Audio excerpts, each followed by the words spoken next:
yeah, I got the video I've been looking for. Look at that. I thought it was just a push-up video, but it turns out it's a carnage video. What are you doing? I remember it. What are you doing? Vegan girl. I was like, why are you fat? It's a mystery, isn't it? Yeah. So I call, and the cop picks up, and we start the call, and like I'm gonna sound like his interpreter. We're about to begin, and then bam, the guy starts signing. He's like, "Fuck you, motherfucker! Fuck the police! You fucking surveilling me! I know you're surveilling me!" I'm like, "Oh, he's on meth." Welcome to your mom's house.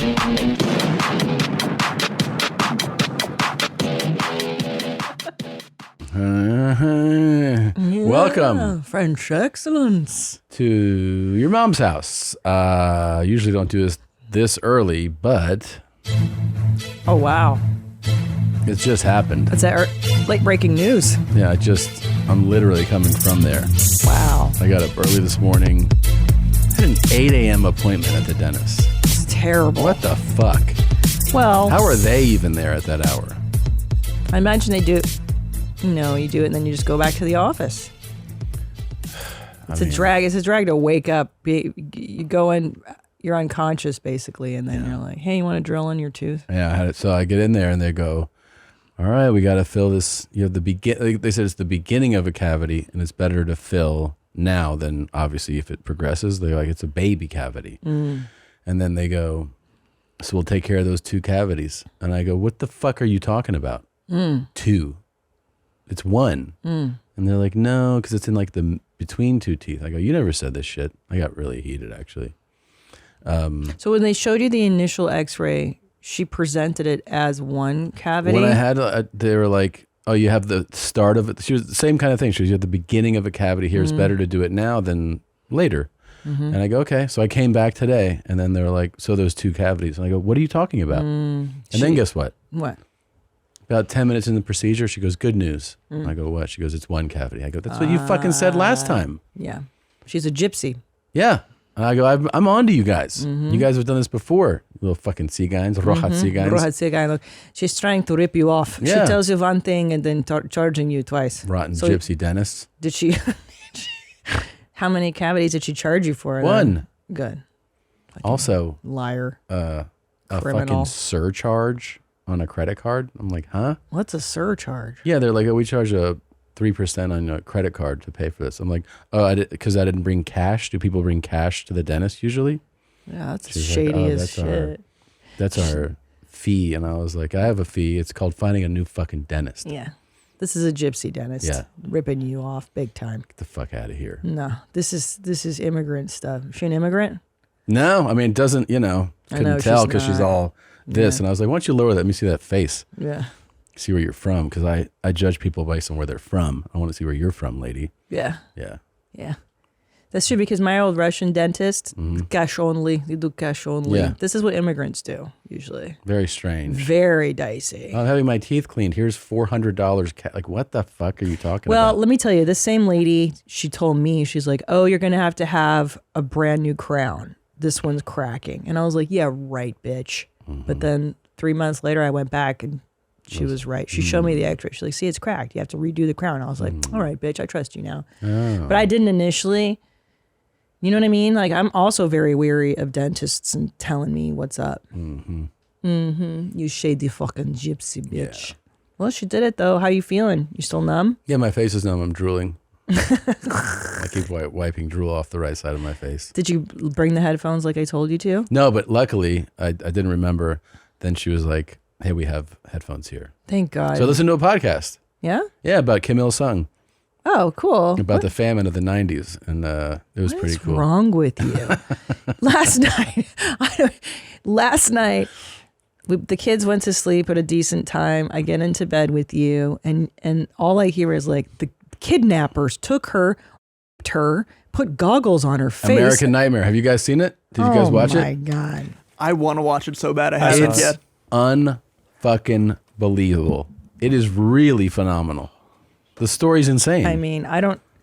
But you know how she does this thing where she's like, what is wrong with you? As if it's not the #1 show on Netflix right But now. I cannot for the life of me understand why, especially women, want to hear about Because this. it's exciting. For you, because it can't happen to you. No, I think they're titillated by the fact that it could happen to them. Maybe that's the appeal, because I certainly don't have it in me. The whole time I think to myself, this is going to happen to me. This guy's a real fucking psycho. He is crazier than shit. The guy that was doing this and he's stuff. smart, which always, when they were like super educated, I'm always like, that's I don't want to give creepier. it. It's so good that there's definitely somebody listening who's like, I haven't, I've heard, or maybe you consider. Let's talk about it on the next one because it's too good. I feel like we should give people a chance to watch it. Okay. It's too good. Fair enough. Zolo, go watch it. You got to watch it. It was, I will tonight. It was really nice that I got to fall asleep to hearing rape and Kidnapping, rapes, lots of knucklehead behavior. It's really worth giving a listen to. God damn, dude. Yeah. Give it a gaze. Yeah, and you probably will lock your doors afterwards. For sure. Yeah. I get double security. No way, man. I'm never living alone. These bitches, they live alone. You need a dog. You need 5 fucking dogs if you live I'll tell you alone. this. The people that were affected by this, none of them were living alone. Nem, was nem true. That's one. The one that I saw. Okay, one. But the other ones were not alone. Great. Yeah. Yeah. Can we talk about Airtight? You gotta be fully Talk about armed. anything else? Well, let's open the show first. Kill myself. Here we go. Oh, Ready? yeah. Here we go. This guy's the I best. find it so cute and funny and kind of annoying that so many modern men's work leaders base their branding off of like Spartan culture, and they call it the modern warrior journal, or we're the samurai brotherhood, yet they never get naked. They never do ball cupping rituals. They never see each other's cocks. The outermost extension of each other's hearts are completely hidden by their Lululemon polyester underwear that's leaching feminizing chemicals right into their ball sacks. So true. Who is Randy? Guy's onto it. He knows. I love this guy. Welcome to your mom's house with Tom Segura. And Christina Pajitsin. welcome to your mom's house. Meow, meow, meow, meow, meow, meow, meow, meow. Meow, meow. Go feel it, Tom. I'm feeling it today. I see you shaking your shoulders. Shake, shake, shake, shake your shoulders and play the song like you mean it. Kidnapping, bad murder. In my sleep, I dream about sad murder. It happens. It happens. It's out there. Shit happens. There's some goofy guys out there. This guy, Well, I gotta can't- say, once again, incredible skin. He's so handsome, and I love the flecks of silver in his whiskers. Yeah, but he's so cute. The tone of his I know, he looks great. Yeah. Would you do Spartan ball cupping with him? I think if I had a good teacher, yeah, if he was introducing me to what's going on. And you're supposed to do more than just that. Did you know that? What, Love this shit so much. Real warriors? When really they could be leaching good high vibrational brotherhood vibrations into each other's ball sacks through cupping, which is exactly what the Spartans did. Yeah. If you claim to be like a Spartan samurai brotherhood, it's like the samurai were sniffing each other's balls. Duh. The Spartans were cuddling and sucking each other's nipples before battle on animal skins. The Celtic druids and the fierce kilted warriors that you see in Braveheart. Yeah. Did you know they did not actually wear their kilts when they went into battle? They would actually take off their pants so their penises and testicles were exposed during battle, and Not then they true. would No moon way. the British with their buttholes. All of that truth is missing from the Spartan ethos of the modern men's work movement. It's like, you're going to call yourself Spartan? Do some ball cupping. This is either very true or the long play to get some cocks and balls in your hands. You know what I mean? This is either like really a new angle for gay shit under the guise of like a history, dude, or this is true and we're all just ignorant to Well, it. he knows an alternative truth that you don't know. Yeah. I never knew that about Braveheart. There's so many things I'm learning from Also, him. here's the thing even for more, archaic groups that knew less, feels like it's very much an intuitive thing that you always want to protect your dick and balls. Right. That's hence So why having them they exposed is feels silly. crazy. That's Yeah. why they invented armor, to protect your vital organs. Right, your but I mean, dick actually, and your balls. genitals, like most people's genitals when they are in danger, retreat, because it's your body's natural mechanism to protect its reproductive organs. So everything kind of goes up. And I would think that if you were in battle, you'd be like not just covered, but like protected. But then how are you going to show the enemy your butthole? Yeah, that's a good question. Right. And then how are you going to sniff? You sniff each other's taints. I know that the Chicago Bulls did that during their Is that right? 2-3-peats. Yeah, but pregame, Jordan, Pippen, Horace Grant. They smelled each other's balls to collect essences to grow their musk. Fire each other's up. And then look at them. They were so dominant. Yeah. Jordan, the great taint sniffer. I think you and the other male comics in Austin need to start doing this. I'm not against it. In the green room before shows. I'm not opposed to it. Do you think they would do this with you, Shane Gillis and Tim Tony? Dillon? We know he's going to want to do Tim's that. not going to be hard to convince. Yeah, Bert visits all. I'm sure Bert would be the easiest guy to talk into sniffing someone's taint or cupping their balls. Like he would be 30 seconds in. He'd be like, all right, just hold him. Yeah. Hold him. I can feel it moving. Yeah, he would be easy to convince. But yeah, I'm into the idea. Yeah. Especially if it makes me a warrior. The thing is, it does make intuitive sense to me, though. If you want to build your masculinity, build your musk, what better way to do it than to smell another man's testosterone, to feel his energy? Yeah. He's not wrong. It makes logical sense to me. I feel like when you start spinning it like this, people start to nod more and they go, right, all that testosterone's coming in. Well, that's how they get you. That's how they get you. That's how the gays get you. They always have their tricks up their sleeves, and then they're like, "Oh, look, you're not gay. Now just put it in your mouth." And you're like, "This?" And they're like, "Yeah." And you're like, "Oh, now I'm getting a warrior." Oh, this, you know what? Now that you're saying it like that, I think you're right. I think this might be a gay guy's ploy. And he's gonna make a video being like, "Fucking gay! Look how fucking immature and like stupid these people are. They have no idea how history works at all. The Celtics and the fucking Scottish and the samurai, they all were swallowing cum right before battle, and that's how they got their energy." And you're like, "Oh yeah, I didn't realize that." Yeah, it's a history nobody tells you about. Yeah, it's so upsetting. I feel so gypped. They didn't teach me this in high school or Speaking college. of cool stuff, you said you wanted to do Airtight. Listen, I mean, this topic has really captivated TikTok. It went highly viral. People really were into Airtight. A lot of people never heard the term Airtight, which to me is ignorance. People watched the entire video and said, "I still don't understand what this means." Had to get other people explaining to them that Airtight means everywhere that air can enter is plugged up, basically. Minus your nostrils and your ears. Yeah, you got to learn your history, people. All right. So remember the last gentleman we had right in Brock, and he was telling us. He told us about 5. He told us that his ex-girlfriend had 5 guys at once, like on a naval base or some shit. Right. So we asked for him to elaborate, and here it is. Oh, he did? I have the. Would you like to read it? You seem very excited. Well, just so we go, he's like, "Yeah, my ex this, she had 5 guys," Yeah, and you're like, "Come on." So just so we clarify, Airtight is anus, vag, mouth. Yeah. Meaning no air. And this guy was like, "Oh, my girl did 5," and everybody was like, 5 "Come meaning on." the 2 hands. The hands are full too. Which here's the thing, my thought on that was like, that's a pro move, meaning. Well, I've never even seen that in porn. Well, but I have. I think it's like, but that's like, okay, there's it's a performance. Yeah. The idea that somebody in their personal life is like all 5 of you. La, la, la, la, la, it's a lot, right? So. Well, and the coordination, no way. So Brock expands. Is that what we're hearing here? Yeah. Okay. And then is there a second page? No. Zolo, what's the second page? Yeah.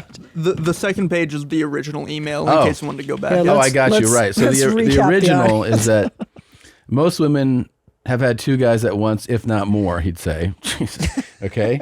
"I know multiple females that have taken 2 guys at once. I knew a few girls that had 3, but I'll do you one better. My ex took a trip to Gulfport to the military base down there to cheat on me and went up doing 5 at once. All holes in both hands. She later got knocked up by a fat, miserable piece of shit. And it's great revenge seeing her get fat and depressed." So that was his original email, and I was like, "Come on." So we asked, could he elaborate more? And apparently he did. He can. Okay, so here we go. You ready? I'm fucking sorry. So I got to put on my dad glasses. Yeah, read This is that. exactly why they give you glasses, to read messages like this. So me and her were on and off for years, like 8 years or so. And she told me during one of our times apart that she'd had a threesome in Gulfport with this guy I had beef with as a revenge thing. That's just evil, man. Dang. But he We later likes the got back drama. together and got engaged. So this guy... With the hoe? Yes. Damn. Well, the guy I had beef with moved back to town, started working with a good friend of mine at a boat factory. Guys being guys in the break room, the guy started telling the story of what actually happened, which included 3 more stories than the story that I got. So she had told that she had a threesome, but there were actually 5 guys there. My buddy is a murder show guy and likes investigating, so he went full detective, found the guys, and verified the story. Then he hit me up to have some beers one night, told me everything that happened, and showed what the guys said shortly before our wedding, which I obviously called off. I was stupid for taking her back to begin with, so I called it off. She got knocked up by some other dude, got fat, and didn't do shit with her life, and I made out great, LOL. Great wife, great kids, great job. But yeah, there's tons of whores. More than I think y'all realize. I've got a lot more threesome group fuck stories. I wasn't even a part of it. I just feel like it was a common thing growing up there, but there's nothing in Arkansas to do, so maybe that's part of it. Yeah. Oh, Let me know Arkansas, if I can yeah. help with anything else, Brock. Thanks, Brock. You want to know the best way to learn a language? It's through immersion, living where the language is spoken and using it every day. But if that's not in the cards this year, you can still learn a language the second best way, and that's with Babbel. Be a better you in 2024 with Babbel, the science-backed language learning app that actually works. Don't pay hundreds of dollars for private tutors or waste hours on apps that don't really help you speak the language. Babbel's quick 10-minute lessons are handcrafted by over 200 language experts to help you start speaking a new language in as little as 3 weeks. I've been using Babbel to learn Spanish because my husband is on his Spanish challenge too, and it's been really fun and really easy. So here's a special limited time deal for our listeners. Right now, get 50% off a one-time payment for a lifetime Babbel subscription, but only for our listeners at babbel.com/YMH. Get 50% off at babbel.com/YMH. Spelled BABBEL.com/YMH. Rules and restrictions may apply. Listen up, football fans. This is the last weekend of the year to get your football bets in. I've teamed up with DraftKings, and right now is the perfect time to take your shots at the crown. DraftKings is giving all new customers $200 in bonus bets instantly when they place their first $5 bet on anything. There's no time like the present. Download the DraftKings app now and sign up using my promo code MOM. Wondering what you can use your $200 in bonus bets on? Combine multiple bets together from Super Bowl 58 for a shot and an even bigger payout. If you're already signed up for DraftKings, you can make a bet on Super Bowl 58 and get a bonus bet back. Get a bonus bet in the amount of your initial wager. Max reward varies. Download the DraftKings Sportsbook app now. New customers use my promo code MOM and bet just $5 on any wager and get $200 in bonus bets instantly. That's promo code MOM only at DraftKings Sportsbook. The crown is yours. Wow. You know what we didn't consider, Tommy, is you're right, that these small town That places, does make sense. Yeah.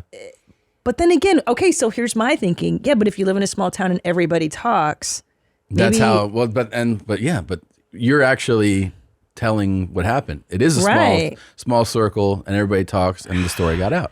see, even more reason for me to not have a 5-way. Yeah. Because I'm like, well, there's like 10 guys in the village I can bang. And if I'm banging half of them, they're Yeah. going to talk. Yeah, you don't live in a village though. You know what I'm saying? Whatever Yeah. it's called, a small group of people living Right. in Arkansas. Right. But in you don't live LA, there. you could do Yeah. that and you'll never be found out, thankfully. Well, or I'm San saying Francisco. you can keep the story, you can keep the dream going because you don't live in a small town. That's what I'm trying to tell you. going. Yeah. The dream for me. I got a cooler story for you. Oh, wait, I have more. Oh, you do? Of that? A woman wrote in who went that's Airtight. very much worth it. Okay, Please. hold on. So this is an actual live woman human that wrote in who went Airtight. Ready, guys?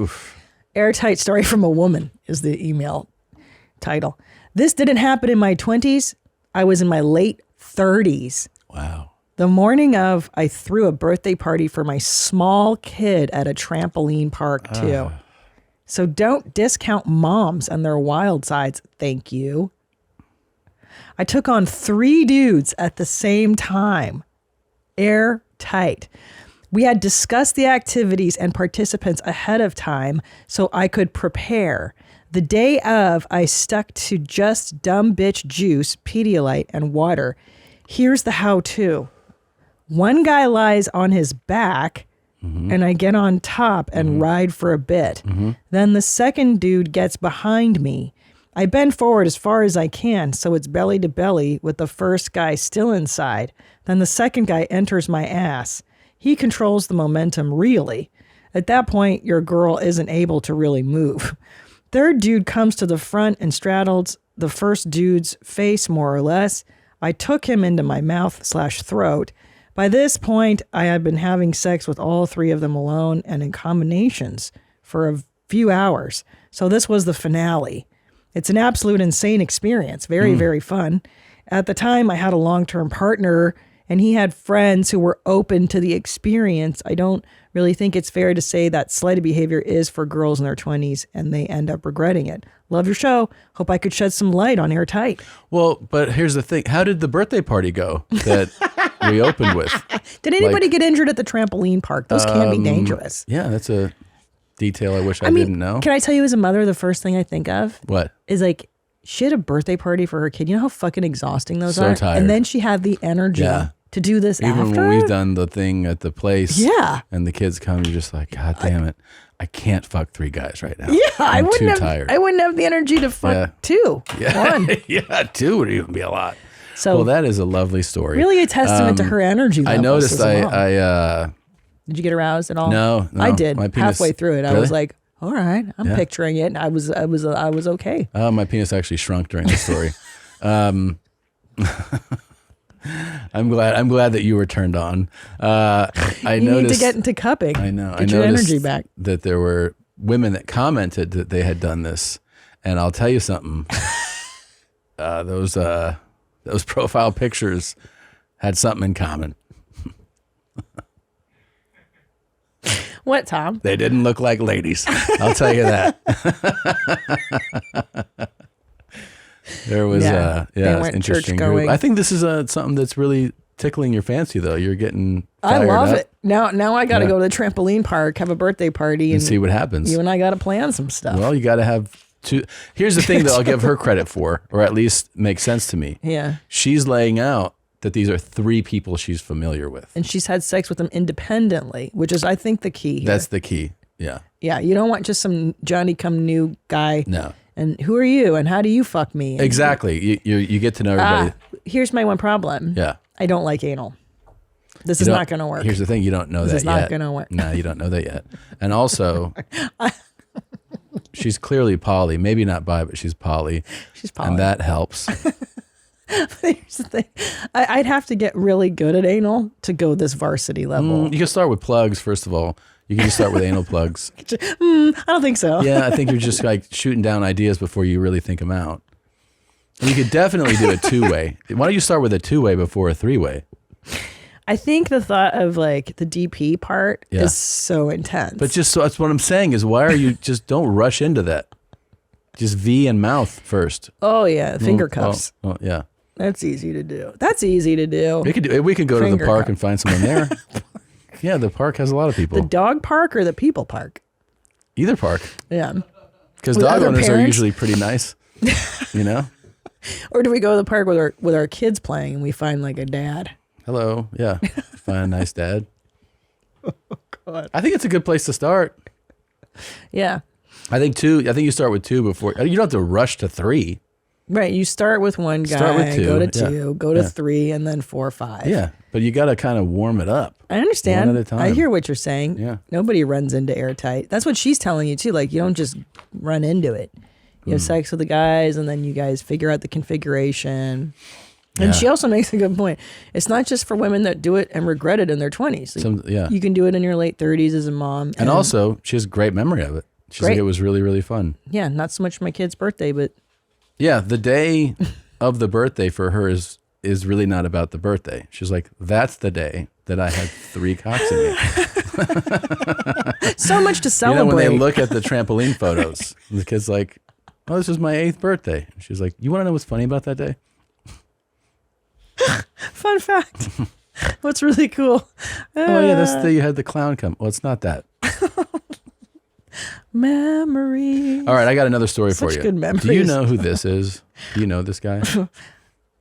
Yeah, he's Vince McMahon. Yeah, you do know him. Because from wrestling, I dated a guy that was into wrestling. That's right, because you knew who the Undertaker was. And I went to the stupid wrestling. Well, he has a whole new look looks to terrible. him. Yeah, Yeah. this is not a good look, but this is his new look, which is jet black hair, some plastic surgery, and Tony Stark mustache. Yeah.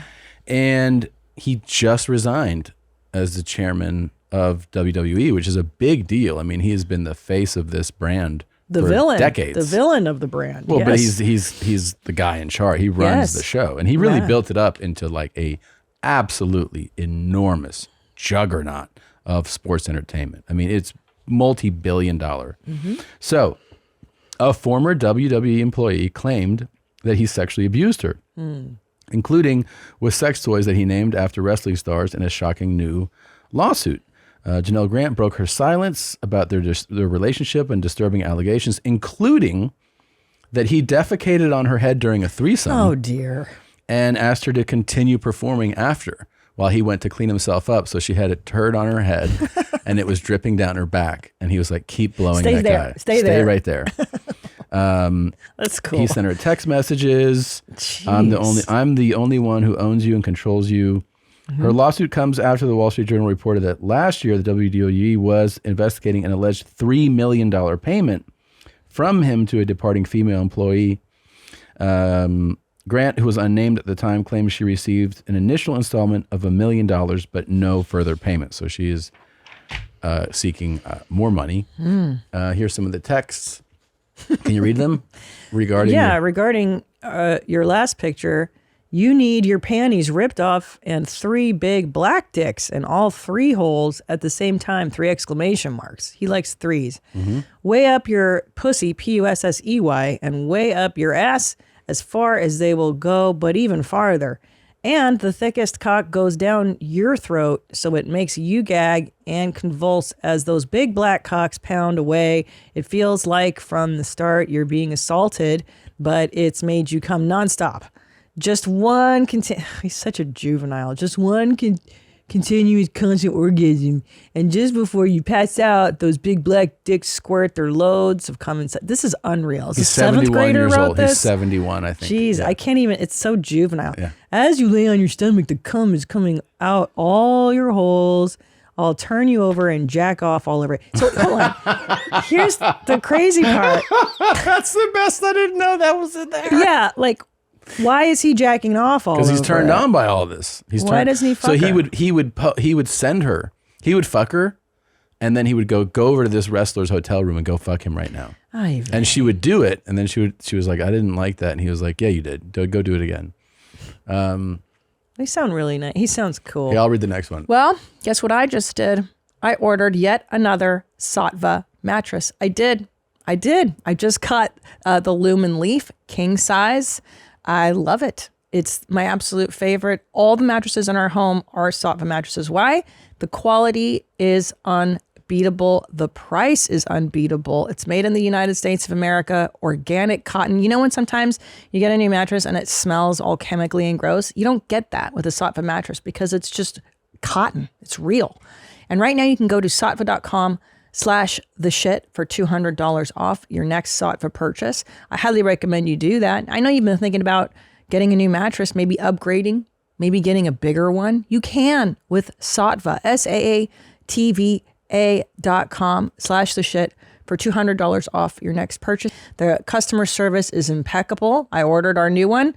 They set up delivery, shows up, easy peasy, lemon squeezy. Sattva.com/theshit. I love it. Thank you. That's you, Janelle. You just can't get enough, can you?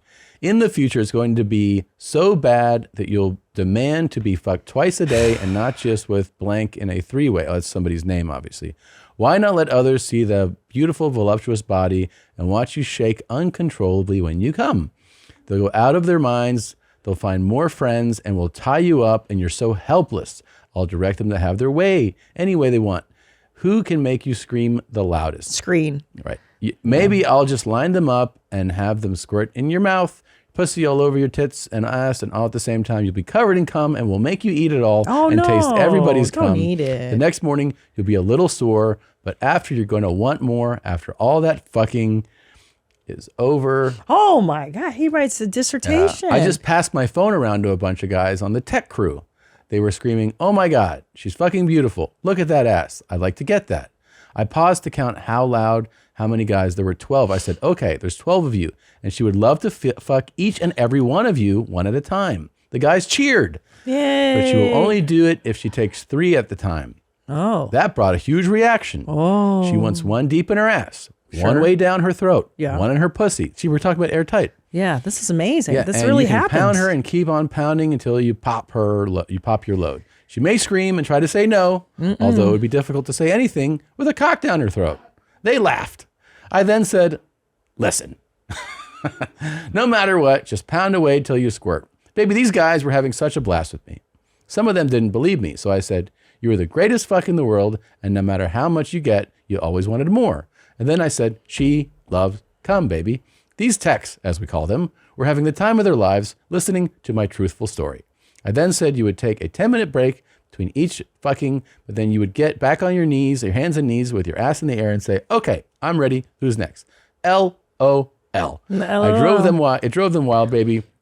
Or I should say, you drove them wild. Just imagine if this really happened, baby. How much cum you would have coming out of all your holes. And that's why Airtight is the way to go. I mean, this guy just painted a beautiful picture. He really did. This reminds me of a story I read once from Hemingway. Yes. For Whom the Bells Toll, I think. For Whom the Bell Tolls. That's the fantastic, very similar prose. Similar idea. And also, I do like that he allows her a 10-minute break so that she can get back on her knees.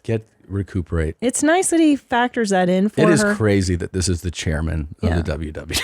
Yeah, it's something else. It's funny, like this is, you know It's what it something is else. that it's like, it's this, probably this repressed part of this guy, and he's getting, how old is he? I feel like he's got to be in his 70s. He came out with 76. 76. Hey, wait. Or no. No, what's my birth year? 78. He's Sorry. 78. Oh, yeah, I mean. Oh, this is in 2020.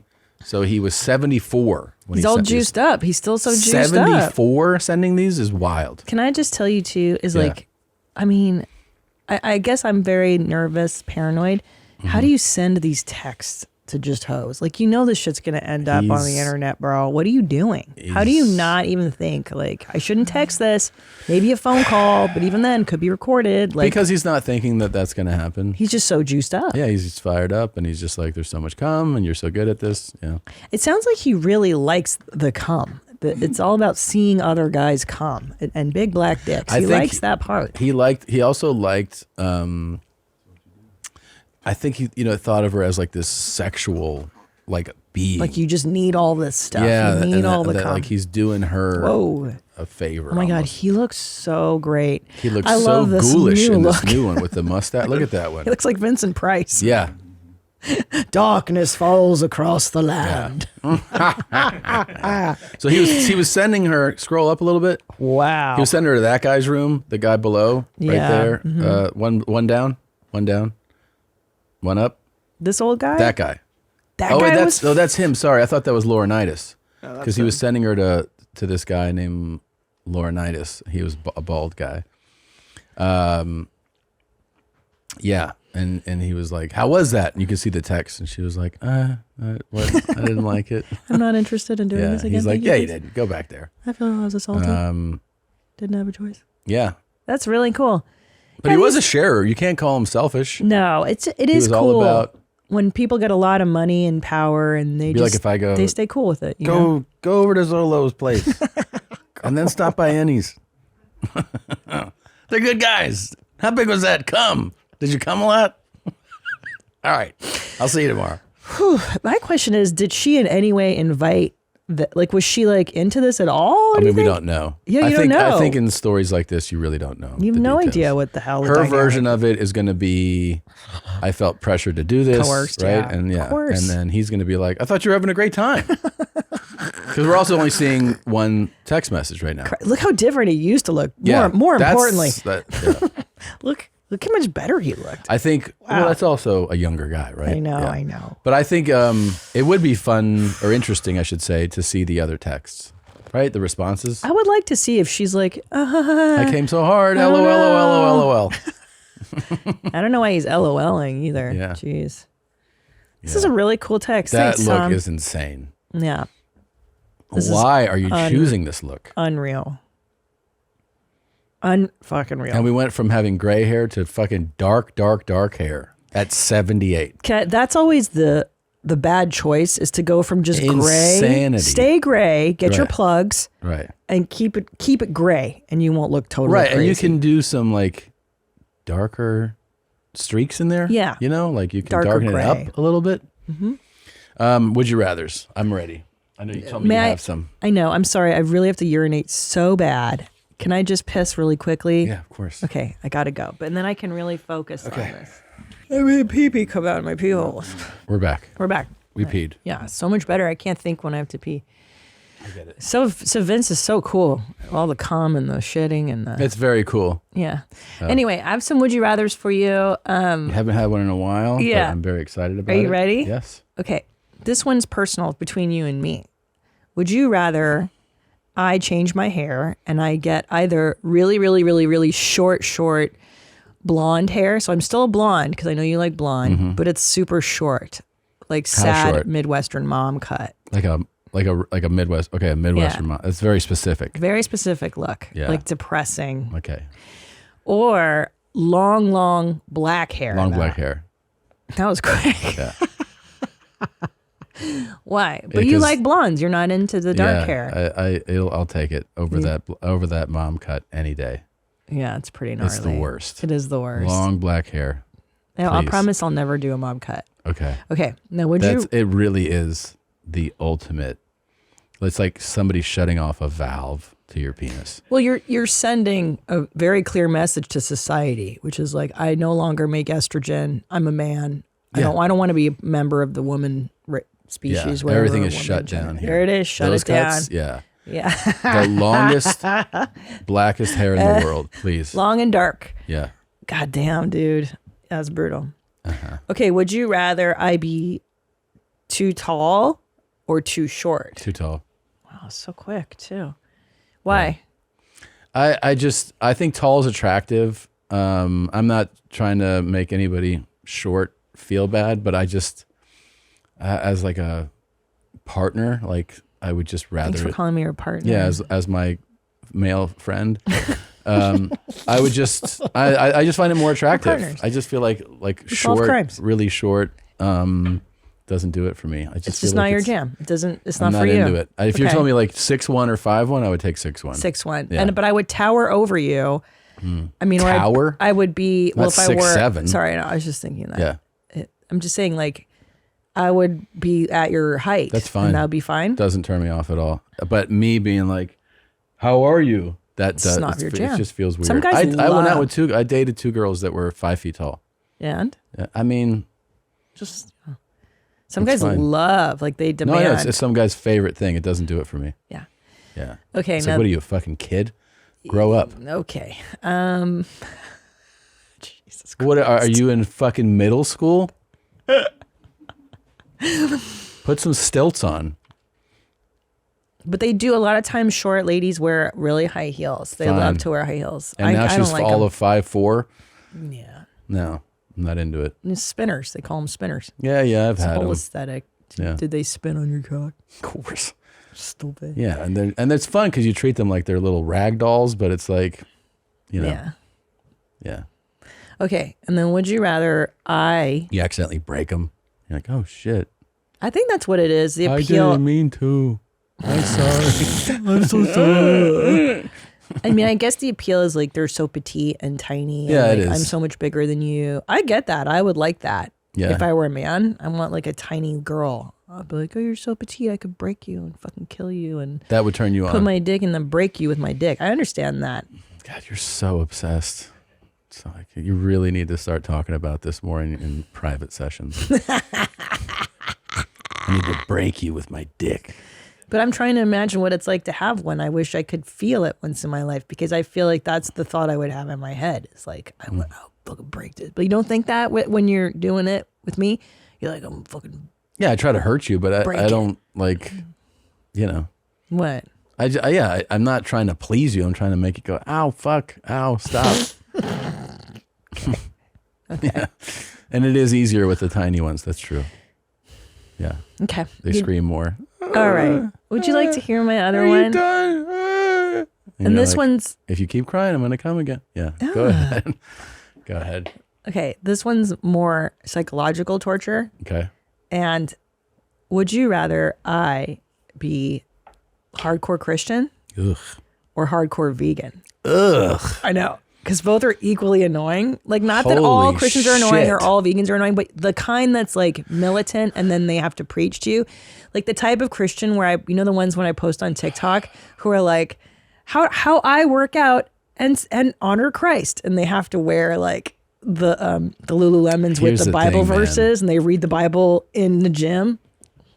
Or a vegan where I'm like, Tom, you really shouldn't eat that egg because it's considered an abortion of a chicken. Holy shit. I'll say this. You've done it again. Yeah. This is your gift, and it always has been. Thank you, sir. Those are two of the worst options in the world. And this is like who I'm with, Christian. or just like... It's me. No, let's say we're together for 20 years, and then one day I'm like, babe, guess what? I'm vegan. Or babe, guess what? I'm Christian. Just trying to picture a scenario in which I'm not saying, shut the fuck up. Because imagining both... It's awful. It's awful. But okay, but here's the thing. One is an assault on your ideology all the time and your possible behaviors. And it could affect your sex life. Because I could be like, the Lord says... Oh my God. Da, da, da, da, da. The other one's just going to affect like what you can eat for dinner. Because I'll be like, I'm not going to make you your hurtful meat.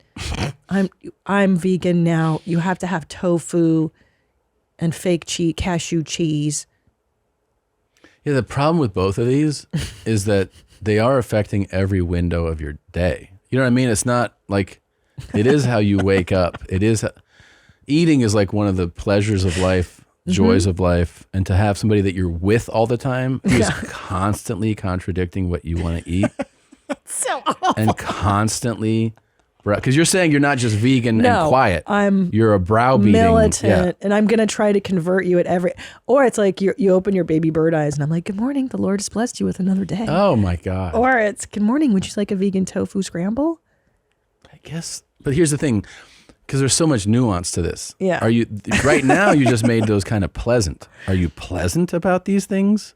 You know what I mean? Yeah. Good morning, the Lord has blessed you with another day. Yeah. It's not that bad. Good morning, would you like a tofu scramble? Is like, it's a nice thing to say. So let's take it further. And then you're like, you wanna do it real quick? And I'll be like, well, hold on. They could both be whores. Right, but listen, but I'll be like, yes, but first we have to do our morning devotionals together. The vegan girl might be, yes, but first I have to do my Ayurvedic bacteria pull in my mouth. Would you like to join me? God. Is there a third option where I kill the person? You have to choose Christian or vegan. God. Here's the thing. Yeah. I am not a religious person. Yeah. But I find a hardcore vegan so unlikable. Like the idea of spending time with somebody like that for every meal. I mean, I'm having 3 meals a day. It's the meals. And it's the restrictive I know. I think I'd be like, yeah, let's put some crosses up. Let's go for it. Plus, it's the devil you know. At least you'll shut up during fucking breakfast, lunch, and dinner, right? You can eat what you want except on Passover, Lent, when I will make sure that we abide by the Catholic standards or Christian standards of, what is it, fish on Fridays or whatever. But you kind of already know the Christian one because you grew up in a religious household, right? Your mom was like that. There's those crazy videos, people who are like... And you're like, what is this person? And they're like, I just feel the Lord's love today. And I just wanted to tell everybody about it. And you're like, what? This is like a total schizophrenic person. And they're just like, the Lord is filling me with his joy. And I just feel compelled to share it. I just feel compelled to share it. And then other people are like, that's wonderful. Like those people, you're like, oh God. I like this person is so sick. So weird. My favorite are the gym goers that are like, I can how praise do you work God out and praise God at the same time? She's like, first I read my Bible verses to get super pumped for the Between Lord. sets. And then she's like, yes. And then like they're wearing clothing that is Christian branded and you're like, huh? Because that's a form. So that's a form of mental illness. Obviously, It's totally mental illness. but the vegan is like the hardcore people. That's like mental illness, but it's about food restriction. Because there's this practical application of that you need to eat. Right. And you're saying this isn't like somebody I know. You're saying it's you. I wake up next to your fucking annoying ass every day talking about your fucking no more milk or honey and anything. And I'm like, oh God. But what's that called when someone has like food restrictions and it's actually an eating disorder? Gay? Yeah. It's like, there's a word for it and I'm sorry, I can't remember it right now, where you're like hyper restrictive. You're like, I can't eat that, but I can have that. It's just like an eating disorder. But now I'm going to inflict it on you. Yeah, I mean... Yeah, there's a different word. Yeah, I guess like the thing is, if you're like that with food, I guess I could do the thing like where you're an like that OCD. you're like that with food, but I go, you just eat what you eat. I'm gonna eat what I eat. You know? You can't do that though. I'm going to be overly militant. I'm not going to let you eat. You're going to eat vegan. You're going to eat vegan, and I'm going to make you eat fucking quinoa and all that shit. I got this fucking quinoa, first class bullshit. The fuck. You're eating quinoa, babe. No. Yeah, you are. No. Vegan mayonnaise. No, I'll just listen to your Christian bullshit, I guess. I'll just take it. Praying before every meal. Praying before we get in the car. Pray, pray, pray. All day pray. I mean, either scenario is going to end up in like Divorce. huge arguments and divorce. Yeah, there's no question about it. You know that's happening right now. That some poor guy or girl listening to this is like, my wife became a hardcore vegan. My life is over. To evolve into that is not fair to the other person. No. You know? Or like my wife became a hardcore Christian. I'm losing my mind. She converted and I'm like going crazy. Yeah. Someone right now is dealing with this. Poor son of a bitches. No, I hate it. I know. Good job. That was a really good one. God damn it. That was You awful. got it. Yeah. Awful. Because, Yeah. it's hard. The whole trick of marriage is to evolve together with somebody over time. And like, you hope that you guys pick up, hopefully, the same interests and things, you Yeah. know? But if one person goes that way, one guy goes this way, one guy goes this way. At least like to be in the same place, like that kind of thing, you know? We like at least have like a appreciation, like, oh, we like living in this city, like, Yeah. and having some shared interests. But like, this is a whole ideological way of, you know what I mean? Your whole new Yes. ideology where you're like, this is how I want to live. This is my new philosophy. It's fanaticism. So it's like, and if that's not misdirected. your partner, it's not going to work. It's not going to work. It's not going to work. The vegan, I think that would break down, even like if it was like a really compassionate way of someone doing it. If somebody is totally not into it, I'm not into it at all. I'm not into I it have at all either. zero interest. Like, I even had a family member who was vegan for a while. Yeah. And I love this family member, by the way. Like, she's my favorite one. But come Thanksgiving, she would bring over her own tofurkey from Trader Joe. And then, like, I'm trying to cook a meal for the whole family. And she's like, can I heat up my tofurkey in the oven? I'm like, what are you doing? I remember What are you doing? Vegan girl. I was like, why are you fat? It's a mystery, isn't it? Yeah. Because they're eating macaroni and cheese. Like, It's vegan. It's not, Or macaroni vegan. with Yeah. whatever. Sprayed Jizz. butter, yeah. But you know, the best part of the vegan, by the way, Yeah. my vegan relative who I adore though, is she would eat the tofurkey, remember? And she'd go, you can't even tell. They It always say tastes that. just like and like Doesn't it this doesn't. taste like a fucking burger? And you're like, no, it tastes like shit. It tastes like actual shit. Yeah. Yeah. It doesn't taste like the real. That's why it's called the real thing, and then your fake fucking. I got to show you something. So we've been on Yeah. we've been on this lane of like people showing you how they live, and they're like really authentic and genuine. Oh yeah, and they get massive Yeah. hate for it. Have Such a you- good lane. And sometimes they don't get hate. Sometimes I think some of these people don't. Hate but from they're just Austin. like, I don't know. It's just, this is one of the ones that I really wanted to show you. Okay, folks, let's take a journey through a weekend in my life as a 25-year-old bachelor in D.C. On Friday, I needed some alone time and a little solace, so I headed back to the apartment to make a new dinner creation of chicken with pasta and broccoli that gave the house a nice aroma before collapsing on the broccoli did? couch to watch Seinfeld and let the humor of Jerry, Elaine, and Kramer take me away for some moments of peace. Since it rained buckets on Saturday, I started the morning off by whipping up a hearty breakfast that included pancakes, eggs, and of course, some juicy bacon. Juicy bacon. And the house Afterwards, doesn't I had a smell good with nice little broccoli. content strategy session where I began sketching out some new ideas that I am really excited to share with all of you in the Hive very soon. At night, I made my way to City Tap House to grab dinner with some friends and watch a little football as well. I had not seen the guys in over a month, so it was awesome to catch up on everything and enjoy a little banter as always. On Sunday, I was invited to FedEx Field for the final Commanders game of the season against the vaunted Dallas Cowboys. I think one of the things about this guy is that he's 25, but he seems to have like the personality of like a 55-year-old. 100%. I was wondering that, like, because when I was 25, I was still getting hammered and puking, and yeah. He's like, I have on this very crisp white shirt, and you're like, well, not only that, he cooks nutritious meals. His apartment looks really put together. Yeah, he's autistic, I think. But Hey, are you single? I sure am. Are you on the dating apps? Yes, I am. Can I take some pictures of you for your profile? Absolutely. Let's go. Let's do it. yeah, he's really genuine. He's very like authentic and nice. Hey, what's going on? I'm Tony. I live here in D.C. I'm 25, and I'm looking for a long-term relationship. Oh, I'm in love. Hi, Tony. How you doing? I'm so sorry. My friend is a huge fan. What is your ideal first date? Oh, it's a good question. I have to go with swingers because it's a great competition date. You have a lot of fun, little playful banter. Nothing better than that on a first date. I guess it's Swingers? a place for like an arcade or something. What's your typical Thursday night? Ooh, love Thursday. So I start things off after work, little happy hour or two, go out till about 8 o'clock, then come home, make a nice complex dinner. We really go all in. Am I just like so damaged and cynical Yes. that, you know what I mean? Like, Yes. I don't even understand how a guy like this exists in the I world. don't either. A 25? Yeah.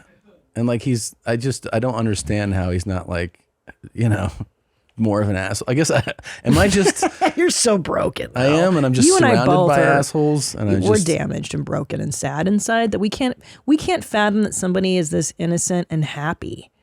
Like, we can't even wrap our brains around it, babe. But can I tell you what I really can't wrap my brain around? Yeah. The girl that wants to fuck this guy. Well, you just said you were in love a moment ago. I love him as a son. I'm double his age. Yeah. But I'm saying, like, I don't know if I could. What if him and his buddies came over and fucked you? Exactly. Now Yeah. you're talking. But like, I don't know if he's got Yeah.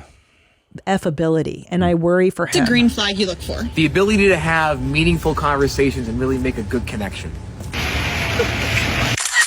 What is one thing most people don't know about you? Oh, that's a good one. It's going to shock you all. I'm a black belt in karate. If you're a serious prospect and want to go on a date with Tony, slide into his DMs. Tony P. He also does outfit videos. Oh, Tony. Oh. He does this dance thing. Yeah. Look, he's showing you. So sweet. He's so sweet. Circular texture for some polished flair. Oh my God, I love his moves. He's like corporate dad. Yeah, he's a corporate dad, but he's 25. Dude, how is he this mature? I don't understand. I don't understand it either. What's he do in DC? Does he work in politics? Gotta be in government or something. I'm not sure. It's got to be something dope, though. Something dope? He's smart. Something dope. Hell yeah. Tony P, bro. I'm Okay. so excited that Tony P's Here's on some the of the show right comments. Oh no. Tell him my wife just saw this, immediately downloaded all dating apps to find you. Normally I'd be furious, but since she's chasing you, I can't help but let her follow her dreams. She likes chocolate sprinkles on her ice cream. Be good to her, Tone. Oh. They're like nice to him. Yeah. Tone calls them dates. The ladies call them, on the other hand, call them abductions. Oh, that, I guess, okay. All right. Yeah. Dressed like a 60-year-old public defender. That's accurate. It is accurate. Oh, Thank God those slacks Tony. aren't tailored. Give that jackhammer some space. So I think one of the fun things that people do is when somebody is really wholesome, they like to do this to them, you know? They like to like press them with like inappropriate. But hold on. Yeah. Well, but this is really interesting. Yeah. Because why are they going easy on Tony P, but then so hard on our coffee girl? But no. They like him.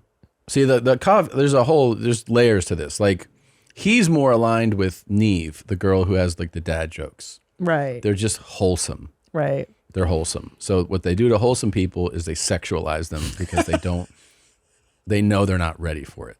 and they're not asking for it, so then they do it to them. Right. They're childlike, and they want to get this childlikeness out of them. Yeah, Coffee Girl is different. Coffee Girl is like, I'm doing all this stuff. I work hard. I'm working hard, whether it's in business or at the gym.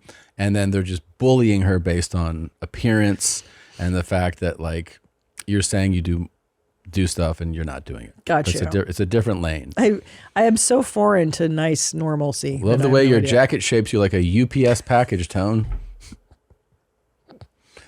So my wife accidentally called out your name last night in bed. She's devastated and keeps apologizing. How do I get her to do it again? Yeah. So good. Tone wearing pleats to hide that giant hog. And it's men bullying him. It's which is great. They like to sexualize the wholesome. That's definitely a big thing. Whole mm-hmm. Look how many likes that last one got. Over like 1,100 likes. I know. Looking into your eyes is like looking into a kaleidoscope. I feel both energized and terrified. Yeah. Tony P. So that's a new follow for you, Christine. I love Hopefully, Tony. I think you could befriend him. I think you'd be a good. I will. Yeah, I'll start talking to him. Yeah. He's got Charles from Boston vibes. Yeah. What's going on? It's Charles. Yeah, I think Charles is a little more sexual energy to him, though. A lot more. Yeah. Yeah.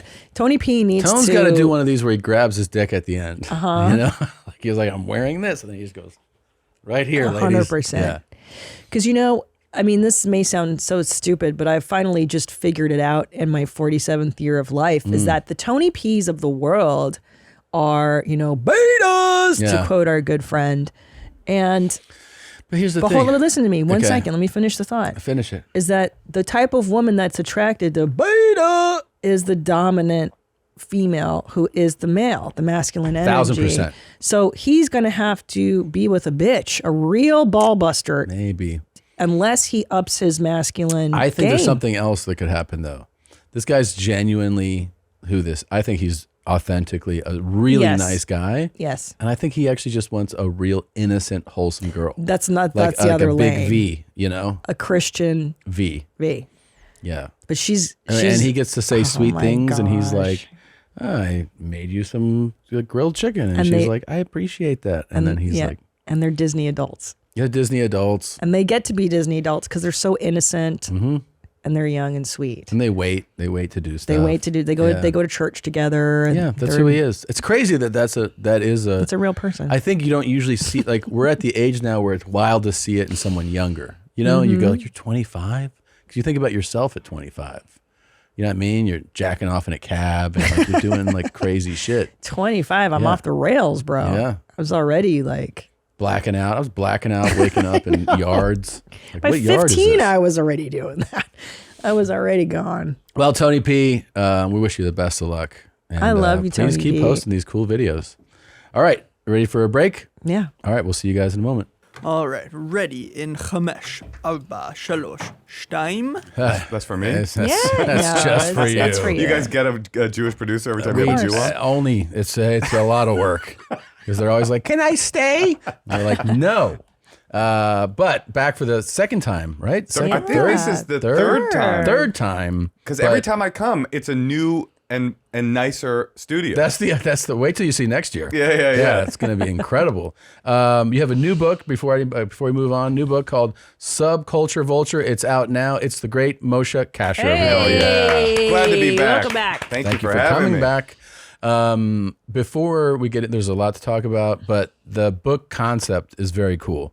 It's you break it down into like these 6 subcultures kind of your life, right? Yeah, they're each like it's kind of a history and a comedy and a memoir, and it's Subculture Vulture, a memoir in 6 scenes. So each of the sections is one of the subcultures that have kind of like created who I am. And I was familiar with some of them. I knew about AA. Yeah, I went to rehab 3 times by the time I turned 15 and got sober at 15, and I've been sober Pretty ever wild. since. Congratulations Great. on that. Thanks. I knew about deafness. Yes, my parents are deaf. My uncles, aunts, cousins, everybody's deaf. Is deaf. And you know sign language, and that obviously became a huge part of your life. I was an interpreter actually for 15 years. That was the last job I had before full-time stand-up was sign language Pretty interpreter. wild. Yeah. I knew about Hasidic, like Judaism was a big part of your life. Yeah, my dad, after my mom split with him, like became like a born-again Hasidic Jew, and he moved to Brooklyn, a neighborhood in Brooklyn where he married a woman from like the most extreme Hasidic sect. So when he went on visitation, I would fly back and cosplay as an extra from Fiddler on the Roof for 6 weeks a year. While I was a public school, regular, secular kid, listening to the same music you listened to growing up, then I would just fly back and become like Tevye the Milkman. That's pretty wild. It was crazy. I didn't know. We were just talking in the lobby. I did not know about Burning Man. What? Burning Man, I loves it. I do. Oh, you knew that? I knew it because I follow you guys on Instagram. By the way, there's a goth Burning Man Venn diagram crossover that you missed out on. What? If you want to come, you and me, we can Can I go. take the one drawback? And because I've been there for a show I filmed many years ago. Oh, you got sent to Burning Man for the show? Yes, it was a show where I picked up hitchhikers on FX. Oh, and wow. we picked up people at Burning Man and gave them rides. And actually, it's a lovely culture. I love the idea. It's very cathartic and great. The playa dust and the filth. There's no way around that. No way to shower and shit properly. I have an RV, so I shower and shit in a very clean way. And I imagine if He's the an two expert. of you came, you would not be tent camping. That's just I'm not. No. I would not be tent I'm just camping. throwing that out there. You No. don't have the vibe right now. Can you bring a tour bus? You can bring a tour bus. That's the fucking way to go. You can bro. 1,000% bring a tour bus. So then all I right, so worked that's- there. I worked there for 15 years too, and I went for the What? first time in '96 when I was 16, and last year was my 24th time going. 24th Yeah. time. Are you one of the probably longest going? I'm definitely the best looking person who's been going that long. Most definitely. Definitely the youngest. I definitely have the least amount of crow's feet of the people that have been attending that long. Do you build a float? Do you build art? Well, no, Do you go 'cause with it's an a big agenda part. every year? Like, is there? No, okay, look, I've been going for such a long time that it's slightly boring to me at this point, but now I go because I have a streak. Do you have things like that in your Yeah, life? sure. Like I can't Sure. not go because then Fucking it'll be over. Duolingo? Yeah. Yeah, it's very similar to very- Duolingo. yes. I speak I learn the language of Mother Ayahuasca every year. No, I don't. I'm still sober, but these days I almost do nothing. But there were years over the 2.5 decades I've been going that I would go with an agenda, but we would always go with like a comedy agenda. Like they have art cars. right. You say like float. We built this art car called the Void, which was the worst art car that has ever been built at Burning Man, and we did it to bum people out. It was basically a cargo van, and we like framed it with 2x4s, like a big square on either side of the cargo van, and we just draped shade cloth on the side of it, so it was just a roving like cube of Just black. to sadden people. So And we would upsetting. pull up on like people would be like in the desert, like rubbing each other, like peeking on Molly, and we pull up like blasting like Husker Du or like anal cunt, and with like a PA, and we'd be like, "Hey there, you on acid? Have you ever thought about what's gonna happen when you die?" And then we pull off. So it was like the So night fun. itself. I like had that. come. That's we fun. were like bad vibe clowns. Kind That's of. why it was cool. Great. So wait, that's subculture 4 that I mentioned. 4, yes. And then I knew stand up. Obviously, that's one of them. That is one of them. That is 5. Yes. And what's this? There's a 6th one. The 6th is Raves, which is how I got into. Did you? You Good must have. time. Oh, Well, the growing best up in time. LA in the 90s, Oh yeah. Ron D. I went to Core. 2. I've only been to 2. 2? Yeah. I wasn't a huge raver. Don't get me. I'm not like gonna claim that scene, but I was there enough to be like, this is definitely fun. Was it San Francisco for you? Was San it- Francisco. SF. I was sober 8 months, and I was 15, and I was looking around. I'm at these young people's meetings, and I'm the youngest person by 10 years at the young people's meetings. So I was like lonely, Yeah. and I was horny as well. Yeah. And I mean, I didn't put it together, but in retrospect, I was like, there must have been horniness involved. Yeah. And I saw a flyer for a rave on a telephone pole, and I go, I don't know where I got this from, because I grew up like listening to gangster rap and Yeah. like that was like my world, like Identity Crisis guy. Sure. That was my universe. But I was like, I'm going to that. And I bought a ticket by myself, and I went, and I remember I stuffed a bag of Escape by Calvin Klein into a sock, just in case I had to like potpourri scented Yeah. blackjack somebody on the way in. Like that was the mind I Yeah. entered that party with. And I got in there, and I mean, it was like, the whole book is about these moments of like, like a doorway where you walk through. It's like Narnia. It was like that, or Star Wars, or Harry Potter. You're this like weak, like just powerless, friendless kid, and then you walk through a portal, and you're like in another universe. I belong. I belong. These are my people. I've got superpowers here. I put the bag down with the escape sock, and I just like wandered into the rave. Like I'm like people in Cat in the Hat hats and big Mickey Mouse gloves and shit. And I go, these are my people. I start like pirouetting and like doing ballerina dances. And this gay couple came and grabbed me, and they picked me up in the air, and they go, you dance beautifully. And I was like this like little wannabe gangster in the air. And when they put me down, I like grabbed them. I go, don't you hug me. I grab them. I pull them close to me. I kissed them both on the cheek and ran off. I was a full raver. Like I'd been You were energized by the whole thing. It was like I literally walked through and came out a different How person. long did the like rave period last for you? So I did that for about 5 years, and I became like a big rave promoter and DJ, and eventually ecstasy dealer, clean and sober. I think perhaps the only clean and sober ecstasy It's probably dealer. a great way to run the business. Well, I did not get high off my own supply. There you go. Indeed, I did not. But I would see people from the AA meetings sometimes coming. You remember raves? All the drugs get sold at raves like in the first half hour. So it was like a Middle Eastern market, you know, but quiet. You know, they're not going like, hey, come get a vase. You'd be like, E. And then I'd see a guy from the Monday night meeting. And I'd be like, Egads, brother, from the Tuesday night meeting. Yay, welcome. Yeah, I remember the guys like at parties in college too would walk by you and like whisper. They'd be like, Coke, weed, perks. And you're like, what was that? And they'd already be past you. They'd already be gone. You have to chase them down? Hey. I did want some Coke. Hate Street in the 90s. Oh, yeah. They would just say that too. Acid, E, and you're like, oh. I saw the greatest thing on Hate Street. So easy to buy. In the 90s. It was there used to be a project on Hate Street, like a San Francisco housing project. And I saw a gang fight between like the black kids from the projects and the hippie homeless kids. And it was a full physical war. And all the black kids had like baseball bats and like 40 bottles, and all the hippies, I'm not even making this up, they had like staffs and like crystal contact juggling balls, but it was and skateboards and shit, but it was kind of an even match. Fight, sure. It was like wizards coming by, but then like gangsters on the other side. It was one of the greatest things I've ever seen. How did it end?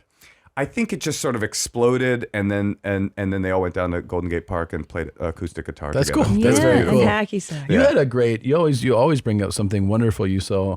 What is it? The Folsom Street Fair? Oh, the Folsom Street Fair. Been there. And then the Exotic Erotic Ball. I don't know if you ever did that one in the 90s. I remember the Exotic Erotic, and Folsom Street Fair was great. That's always a classic. Yeah, you would have loved it, Tom. It was like a rave where you could see somebody fisting, two men fisting. Yeah, literally. That's what she would always bring up. I always bring it up that it was so free, like seeing guys butt fuck on the street. Butt fuck in the streets. Oh yeah, big time. I had a friend who used to work at Pier 39, which is like the tourist spot of San Francisco, and he was this older gay guy with a wicked sense of humor, and this like family from Iowa or something came in, and they're like, hi, we're new to town. We're just checking things out. Anything fun? He goes, oh yes, honey, you gotta go to the Folsom Street Fair. And he sent this like Christian family to the Folsom Street Fair. They're probably still talking about that. Oh my God. Yeah, that's a good He time. must have misdirected us as for sure what they thought when they got there. He must have not meant this. Yeah. Folsom, you know that there was a subsidiary of the Folsom Street Fair that was more hardcore. No. Yes, if you were really in the know, you would go to Dory Alley, which was a sub. That's where the real freaky shit went down. Didn't know. The innocent shit with two men butt fucking to house music, that happened on Folsom Street Fair. But if you wanted to see like a cum pig get pissed on, you go to Dory. Yeah, you missed your shot. I missed out. Wow. That's actually the seventh subculture in the book is Dory Alley. That's another chapter. My Good. life in piss. Well, I do know Holy of shit. clubs my gay male friends would go to where there would just be like a guy sitting somewhere, and then you guys would take turns fucking him, or maybe, you know, like glory holes. You just put your dick in a hole and guys do whatever they want. I've done that. We've all done that. Yeah. That's how you got past at the Comedy Store. Exactly. Yeah. Tommy. That's what those holes. They all say those holes are from when the mafia was there. They would shoot people. No. That was an original glory hole. Yeah. No, I went once to a sex party called the Power Exchange in San Francisco. Yes. And I went. It's a club, no? It was a club, and they had there were 3 levels, or maybe there were 2 levels. That's what I'm talking about. Power Exchange. So you go in, you had to bring up, if you went with a woman, you would get in for a certain amount. If you went solo and wanted to wear your regular clothes, it would be really expensive. If you went solo and wanted to wear a towel, it would be another amount. And then upstairs was the gay men. So that people were just having a fun time. Yeah. Downstairs, there was this like weird kind of psychological experiment happening. So it would be, you'd go in, and the look, as I went with a girl, and the look, but she was not like somebody I was hooking up with. So we were just like kind of checking it out. The look on everybody's face, it was all these like kind of thugs in towels, who the look was extreme disappointment hour 1, and then the straight couples would peel off and go fuck and have people watch them. Hour 2 was kind of like mild intrigue and like conflicted emotion, and then hour 3 was like gangster getting a blowjob from a postal worker in a wig. Like it was just like they kind of surrendered to their horniness. And I remember I went and I dropped the girl off after that, like good night, and I was driving back to Oakland, and I saw the off ramp, and I saw the power. I had the band on, and I was like, and I went back. You did? Yeah, I went back, and we used to joke. Me and that girl, Moshe went back, was like, and I went back and I like stared into a window as a couple fucked and jerked off, and that was sort of that's great, cool. Though. That was nice. But that sounds like a nice way to end the night. A nice night out. Yeah, like that seems fun. And then you're like, nah, I'm ready to go home. Yeah. It's time to go home.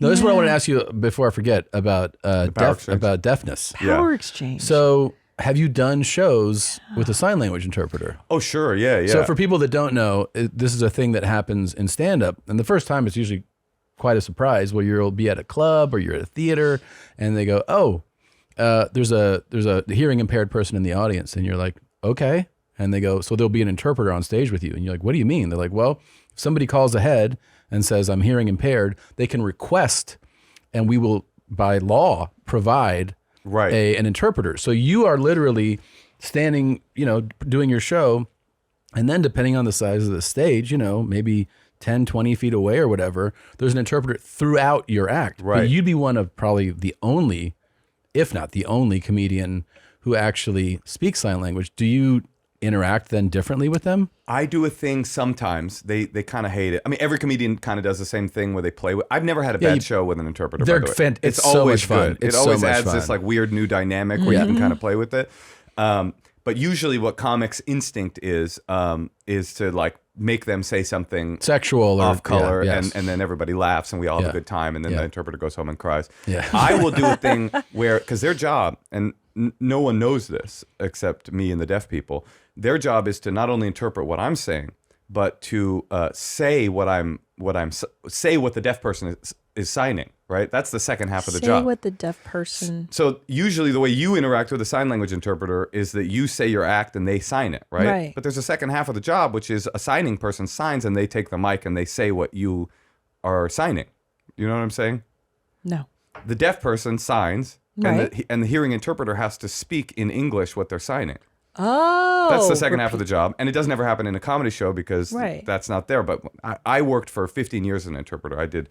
I thought you meant at the comedy show. That's why I was like, wait, I've never had that bit. Well, that's the thing that I will do because I'm the only one that can do it. Sometimes in the right circumstances, I will pretend they don't know who I am. Yeah. So I'll pretend like, you know what? I'm going to try this. This doesn't look that hard. I'm just going to move my fingers. And I give them the mic. I go, you're supposed to sign what I say, right? And they go, you're supposed to say what I sign. They go, I guess. And I hand them the mic and I start like kind of flapping my hands. And they think I'm just fucking with them and being like the most ignorant comedian ever. And then I slowly like morph it into sign language. And then I'll do a bit. Now that is a funny bit when an interpreter is trying to do like a blue joke or something. And they're trying to catch up.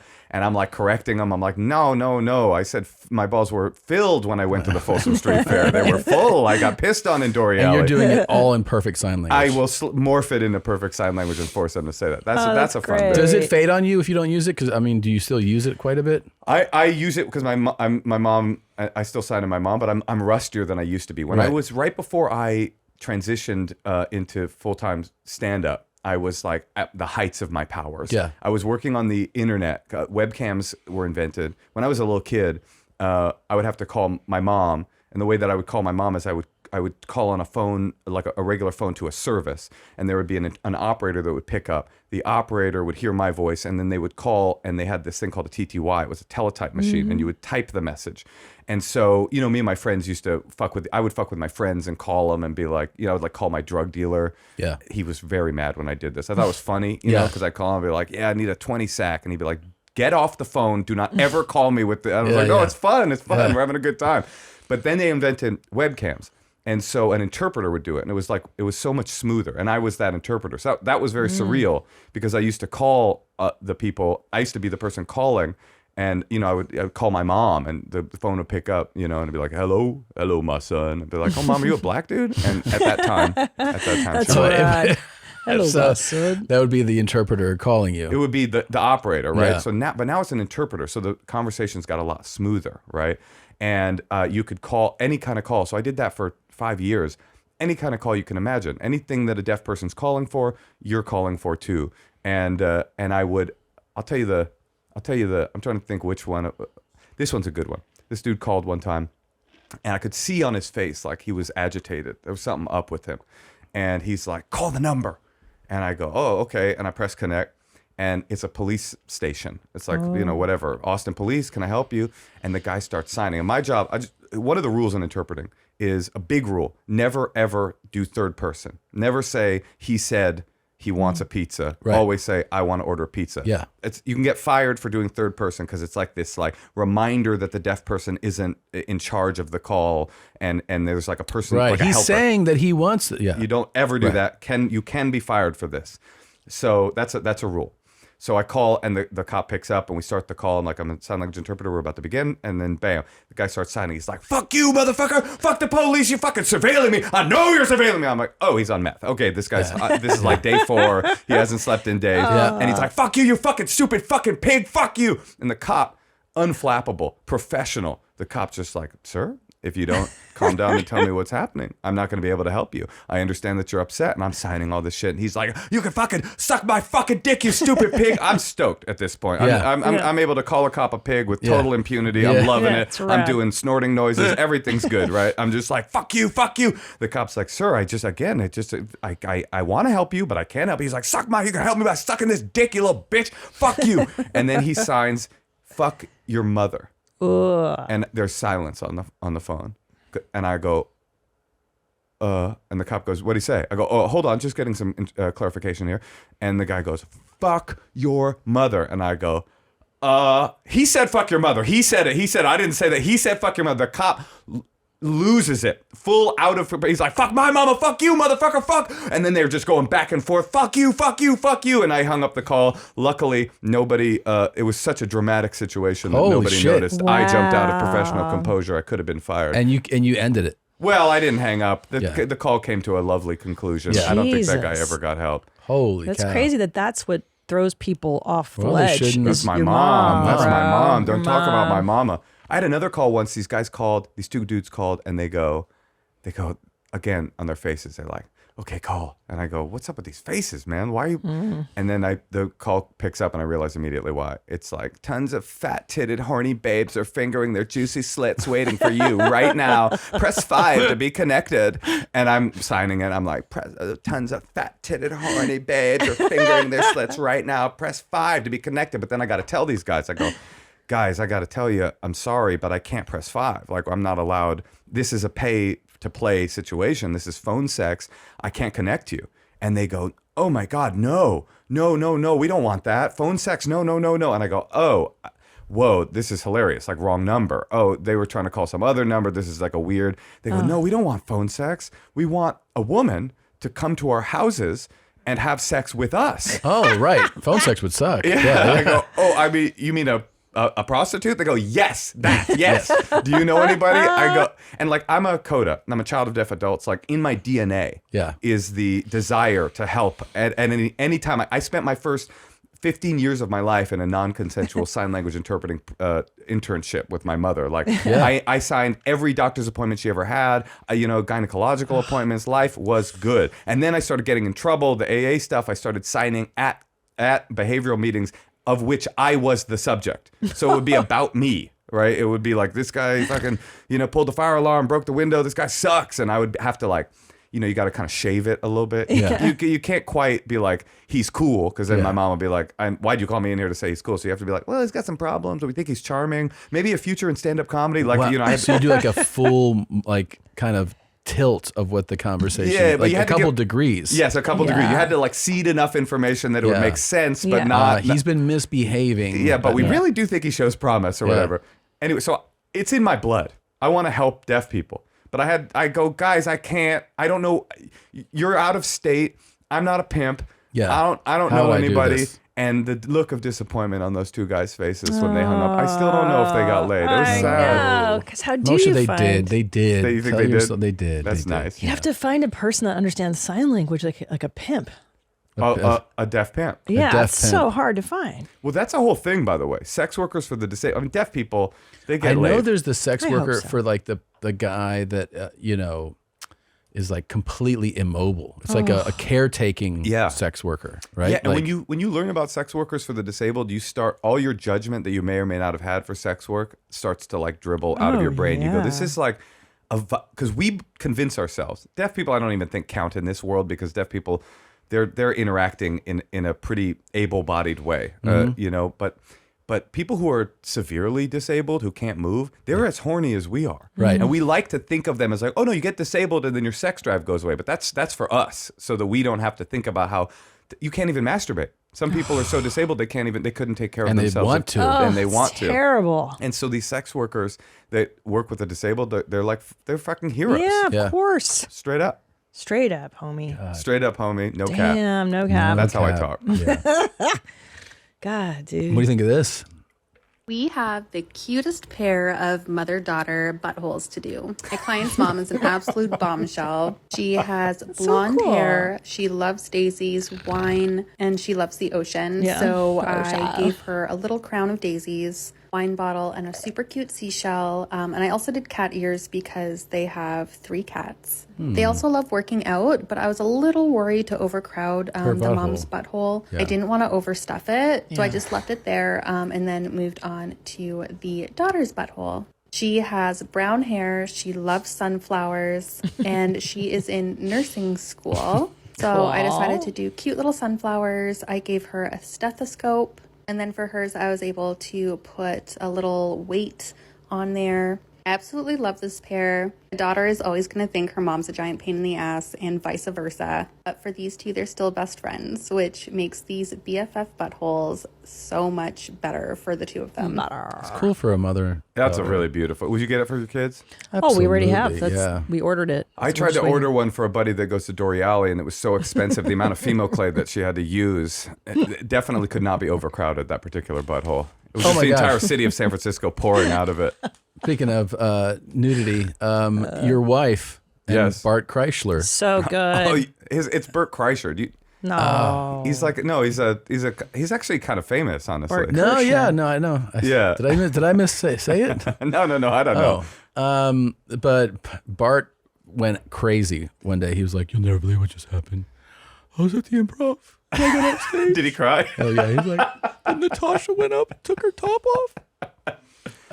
So what's good, the full by the for way. people that So don't know? funny. Will you please tell this story? Well, Natasha followed Bert and he was It's a very smart move, actually. as he always is Yes. was shirtless. He was shirtless, yeah. And And she he would- didn't begin. He gets shirtless. He That's gets an important shirtless. point. Well, I think it is funny that Bert does it at the Improv. It's not just for concerts. No. It's for a 10-minute spot at the Improv. Yes, yes. It sounds like a real commitment. And then Natasha was like, it was texting me, I think I'm gonna take my shirt off. And I was like, go for it, honey, do it. And the video great. is so great because it goes from her, Yeah. and she looks so awesome and like punk rock, and then it like swoops around to Bert, who's like having a seizure, like Yeah, he's losing like, his mind. It's so like there's so much joy occurring in the world, and obviously the audience Yeah. they get to see a perfect pair of tits, So and then lucky. Natasha goes on. But I loved it. I thought it was like the most punk It rock. was- May I ask pretty you, great. because I saw the TMZ video, it was Yeah. so great. Like, so did she do her whole set topless? Like, how do you follow that? Right.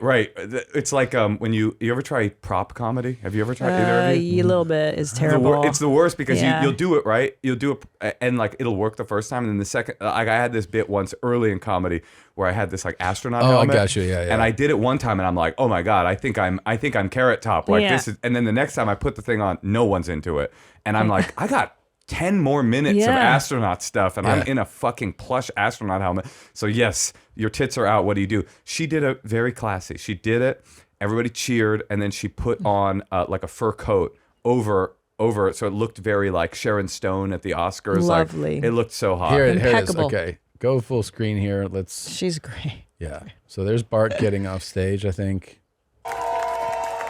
Yeah, taking his clothes with him. This next person on the stage is absolutely one of the funniest comedians I know in the world. I am jealous of her husband because he gets to live with her and she is that hilarious. Ladies and gentlemen, Natasha Leggero. Nice plug to you. Yeah. Yeah, that's sweet.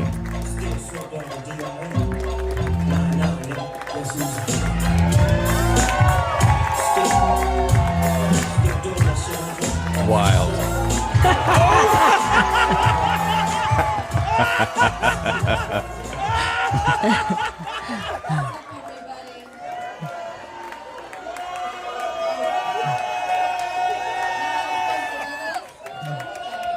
Holy shit! That's rad. Yeah, there she goes.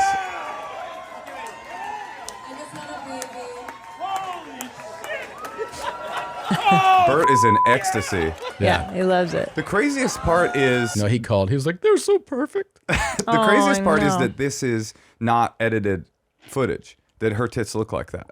Oh, they have that blurry? They're blurry like Yeah, that. it's so weird. It was very weird for us. Can I tell you that I know how I know she has perfect tits? I've never seen them, but the fact that she doesn't have to wear a bra to go out. Yeah. She doesn't have big mom slops like your lady does. I could not. That's the first thing I noticed. I'm like, she didn't have to take her bra off. She's got little mom slops. She's got perfect mom slops. They're nice. Yeah. I'm a lucky man. Yeah. Yeah. But nobody called, TMZ called I'm her. a lucky guy too. My big. Oh, With you're your so big old tits. sweet. Yeah. Thanks, babe. We all say that, by the way. I would have to take off an enormous bra to do that. Yeah, you would. And I got to tell you something. I think it would help a lot. I think people would really like it. I think you should do it. Can I tell you why I love that she did that? It just made comedy fun again. That's for fun. me. Like watching that, I'm like, oh, that's why we do this. So fun. It's funny you say that. That's so good. That was exactly what I loved about it, because like Tasha has had like she's had a kid, and I think you probably relate to the idea of like once you have a kid, you have this like reconfiguring of like what am I kind of doing, and like everything. What's the stage got for me, and like we still are like I know she loves doing the podcast and stuff, and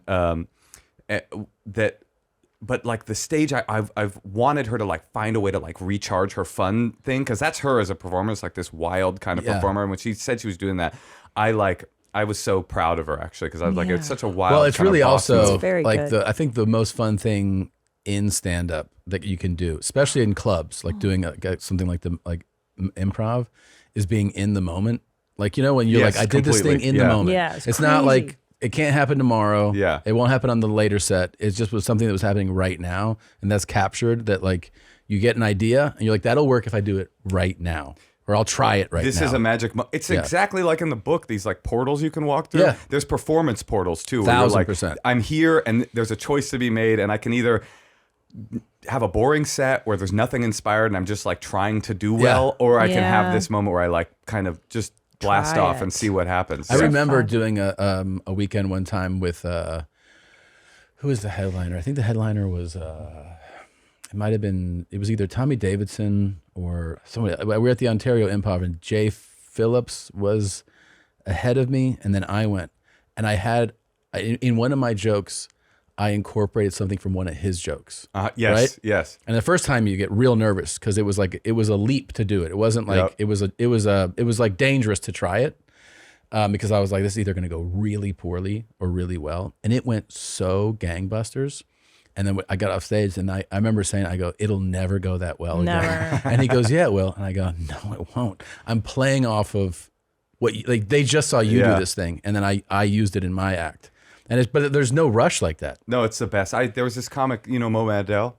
Yeah. So in San Francisco, we started together, and he used to, I probably shouldn't tell this story, but he used to always put this vest on right before he was going to go on stage. He would put this vest on, and we Like all a thought zip up? It was like a no sleeve puffy vest. Oh, yeah. And That was like his uniform? I guess it was. And so he did his set. He had a great set, and then he hung his vest up because he was done with his set. And I totally I was get looking that. at the vest, and I go, oh, the vest is there, and I'm going on pretty soon here. So I grabbed the vest, I put it on, then I put my jacket over it, and I go up on stage, and somewhere in the middle of my set, I like took it off, and the crowd, I mean, you don't know if the crowd noticed, but then the crowd like goes nuts, and I go, oh yeah, this is the comedy vest. It's like our intern vest here at the Punchline. We have to wear it when we're in our first year of being passed here.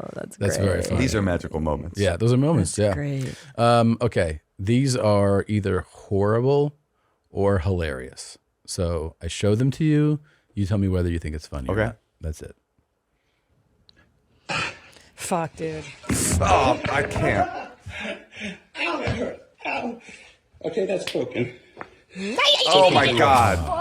Fuck, bro. The internet. I know it's been good for you guys, but the internet doesn't seem worth it. Like, he's stoked. He's viral. He's Content. smiling. Yeah, he loves it. He's like, oh, that's broken. And it's God damn. definitely. Can I tell you, this is my new lane though, is weightlifting accidents. I really like them now. I got some lanes for you. You might have gone down them all though. I feel like What do you you've gone, got?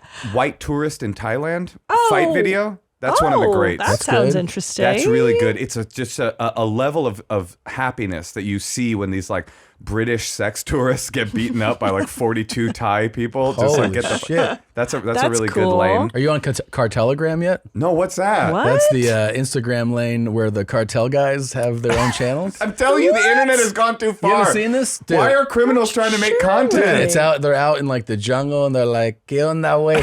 And then there's just like ranchero music, and then you just see like a canoe with like 100 kilos of coke, and they're like, "This what's up today, dog?" You know, that's funny. You gotta send this shit to There's me. another guy. There's a guy on the internet that I found who can find any location based on. I've seen this guy. Yeah, I've All you seen gotta that. do is That's FBI, so strange. CIA. Why am I saying this? The cartel's gonna kill me. The CIA just needs to hire that guy. That's Go it. to Cartelegram, and then the war on drugs. Wait, is that the one with I thought it was a woman who's like, show me where you shit and I can tell you where you live based on your toilet. so And she scary. does it. She's like, they're in a trailer. Oh, because of that model, zoom out. Yo. That guy that you're talking about fucking spooks me, dude. Oh, it's so scary. He literally, like, you could do a picture outside just in front of like a tree, and this dude will be like, based on that type of tree and blah blah blah, and then he's like, it's definitely North America, it's definitely and then he just like zooms it. It's in Austin, and he finds the exact location, but he does it for like fucking Kazakhstan and Yeah, Mongolia. he can find like, anywhere. It's so scary. If somebody wants you bad enough, they will find they'll you. find you. I know. I They'll got find you. I got a German Shepherd in order to protect my family. Good. And it is the biggest bitch. Like it would welcome. It Really? would be like, oh, come on in. You It's saw the not a TMZ tough- video? Right this way. Like, it sucks. I was like, had this whole big plan. So now I got this big lumbering dog that takes human-sized shits Yeah. and sheds all over the house, but like zero instinct to Zero protect me. protection. And it is because I fucked around and got a German Shepherd, and in their DNA, they want to betray the Jews. They do. Yeah, They they're do. like, I'm not protecting We this house. know They that. don't. Yeah, They're we like- think German Shepherds are kind of We were racist bred for the dogs. other team. Yeah, Moshe. yeah, he's like calling local white supremacists. If you want to find this family, come on over. Or this is, I guess, from Cartelegram here. This is one lane where they interview the guys. They don't all do interviews, but some of them do. When's the last time you killed someone? Yesterday. Really? Sí. And before that? Como 5 personas en esta semana. 3 desaparecidos, que 2 no pueden salir a la luz. Los tienen que estar enterrados. Para ti, what's the cost of a human life? Pues depende la vida quien sea. Si una persona es cool, es chida, vale mucho esa vida. Vale mucho, pero si una persona vale verga, que no sirve, para mí no vale nada. Ese güey es accionarlo y tan tan. What does it take for you not to fuck with someone? Could I say the wrong joke right now?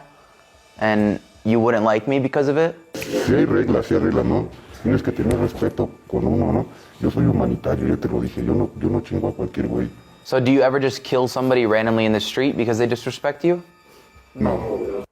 So I guess because if you're listening, you're like, what the fuck is that? Because they kind of distorted his voice and he was speaking Spanish. But basically he was saying, I've killed a lot of people. I've made 5 disappear recently. And that I don't just kill anybody, but if you're not doing shit with your life, then you're worth killing. He doesn't just kill randoms, but it's a sicario, it's a hitman from the cartel. I like that he said, if you're chill, you can live. cool. I want to go on record and say I'm like a very chill guy. Yeah, yeah. Like I'm one of the Yeah. chillest dudes. I'm cool. And he said a We're bad the joke nicest. would be okay. He's like, A bad joke. I it's thought that okay. was the conversation between me and Mo Mandel in the green room afterwards. Did he get mad? No, he didn't get mad. I don't think he did. We'll find out. Yeah, we will find out. All right, here's another horrible or hilarious That's one. terrifying. Is this Thanks, one? Tom. Oh, yeah. Oh, shit. Oh boy, I don't. Oh, I like rock climbing. I don't Yeah. like whatever this is. Idiot.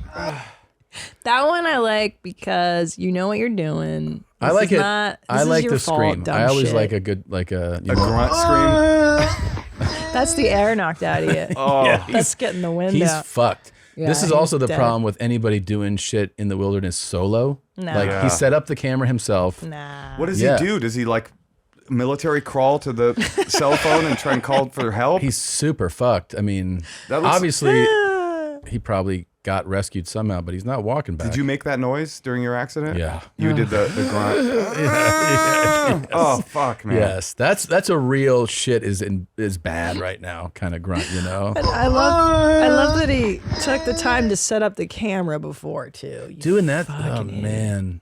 He was right there, too. He was right there. God, Almost got it. That is so rough.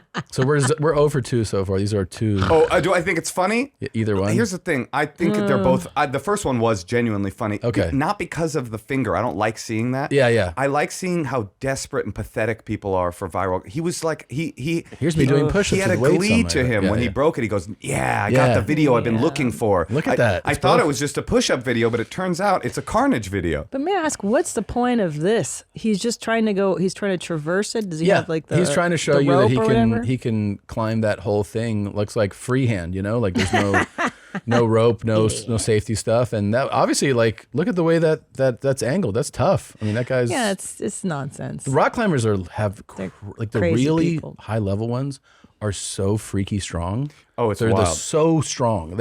I saw a video of one of the top guys with Larry Wheels, who's like this big bodybuilder power lifter, and they were doing the front, like basically lat pull down here, and he could do the whole the rock climber. He looked like just like a lean, didn't look like a bodybuilder. Right. Looked like an athlete. And dude, he took the whole rack down, full control, down to here, and like you could see the other guys were like, I can't do that range of motion. It's not because they're all, you know, fingers, hands pulling themselves up for miles on rocks sometimes. They have the same disability that they're not able to masturbate anymore as the can't. real disabled people because of those calluses. It's so rough. When they try, they make that same noise of that guy falling off the rock. And they could probably pull their dicks right off. You probably because of that strength. The strength. That's really dangerous. That's very dangerous. You know, I saw a documentary. The guy before Alex Honnold, like the big boss of extreme climbing, he's so old that he's no longer able to do the things he needs to do. So what he does, he just sets up high wires between cliffs in Yosemite and just walks across them with no like net underneath it. Like their brains have been boiled by fuck your adrenaline mom. to such a degree that they can't feel alive unless they're doing that. Okay. I gotta say though, there are some things, like there's things that you I respect and I go, holy shit. Yeah. But I have no desire to do. Oh, yes. And rock climbing is one of them I'm where I with go, I have no desire. I would never. I read a book. You ever read Into Thin Air? No. It's about a ill-fated climb to the top of Everest. It's great. But you read it and you go, I thought I didn't want to climb Everest before I read this book. Right. Now I like so in the depths of my spiritual Yeah. bones, I would never. It's miserable. And I've done the indoor places. Yeah. You know, where they have the rock walls and it's super challenging and it's fun, but I'm like, I have no desire to go out and do this. Never. This isn't because there's only the outcome is likely this. You know what I mean? I don't It's even so think dangerous. that doing it would give me the fulfillment that it gives some people. For sure it does. No. Climbing to the top of a mountain seems cool. Climbing to the top of a small rock, I Yeah. don't even see what you're exactly getting. That's this why, is well, I mean, practice what's for the him? point? Like, Yeah. what is he doing? I can't. All right, it's here too we go. upsetting. This guy doesn't care about his life. Everybody laughed. But the Everybody music, laughed. and it's so slow. It's the slowness is the The key. slowness and the That's music. how it was very Yeah, slow. it was good. She's like, So I gotta stop this car. I would say it's nearly romantic in a Yeah. way. Yeah, you know, it's like the end of a beautiful And relationship. she sits up She's and like, adjusts her sweater. Yeah, Like she's kind she of, lived. she's okay. Yeah. That was beautiful. Yeah, it was. I didn't know you could live being run over by a car Well, at looks a like you slow can. pace. I Yeah. guess it's the speed. Yeah. It doesn't slice It you. wasn't her head. That's I thought that was really beautiful. that was really nice. Let's see here. Oh, this isn't gonna always go well. good. Always good. Fuck. Yes. Unreal. Yeah, What that is one's that? rad. It's a cup. It's a truck full of Coke. Yeah. That's so crazy. Literally, I How does know. that guy not know he's barreling 75 miles down the highway with the truck, the bed elevated? Shit, Yeah, he's I like, I won't killed do a it. man yesterday. There was a man with his truck slightly elevated. 75 kilos of coke is went onto so the I can see insane. myself fucking doing this though. I'm an idiot. I like that this guy driving the car with the camera is like, he knows. He's like, oh, this is about to fucking pop off. It's here. going up. He doesn't honk and go, slow down. He's like, you keep going. Go. That was a juicer though too. That was Yeah. kind of a nice bust. That Yeah. was really good. That was It's thoroughly nice. satisfying video. 10 out of 10. Oh, Tom. speaking of juicy busters, I have a question for you guys. Yeah. Somebody called into our podcast recently. We have like a secrets hotline on the Honeymoon podcast, and the girl goes, I'm a hoe, and I tell every man that I'm with that I'm a squirter. And and I am not a squirter. I have never squirted in my life. Wow. I tell them I'm a squirter so that they feel the challenge and they always leave disappointed. What do you think? Would you do something like that? I mean, this reminds me of the old, I used to hear this from comics 20 years ago. The line, they go, I just can't come from a blowjob. They would challenge set. Yeah, right? And then they're like, oh shit, I guess I did, right? I heard that a few times. First. You're the first. But that's more empowering. Yeah, this is done to make somebody feel like they're insufficient. They're not enough. They fuck harder and leave disappointed. You get it all, kind of. A look of disappointment in your lover's face, and he's tried really hard. I mean, it's brilliant.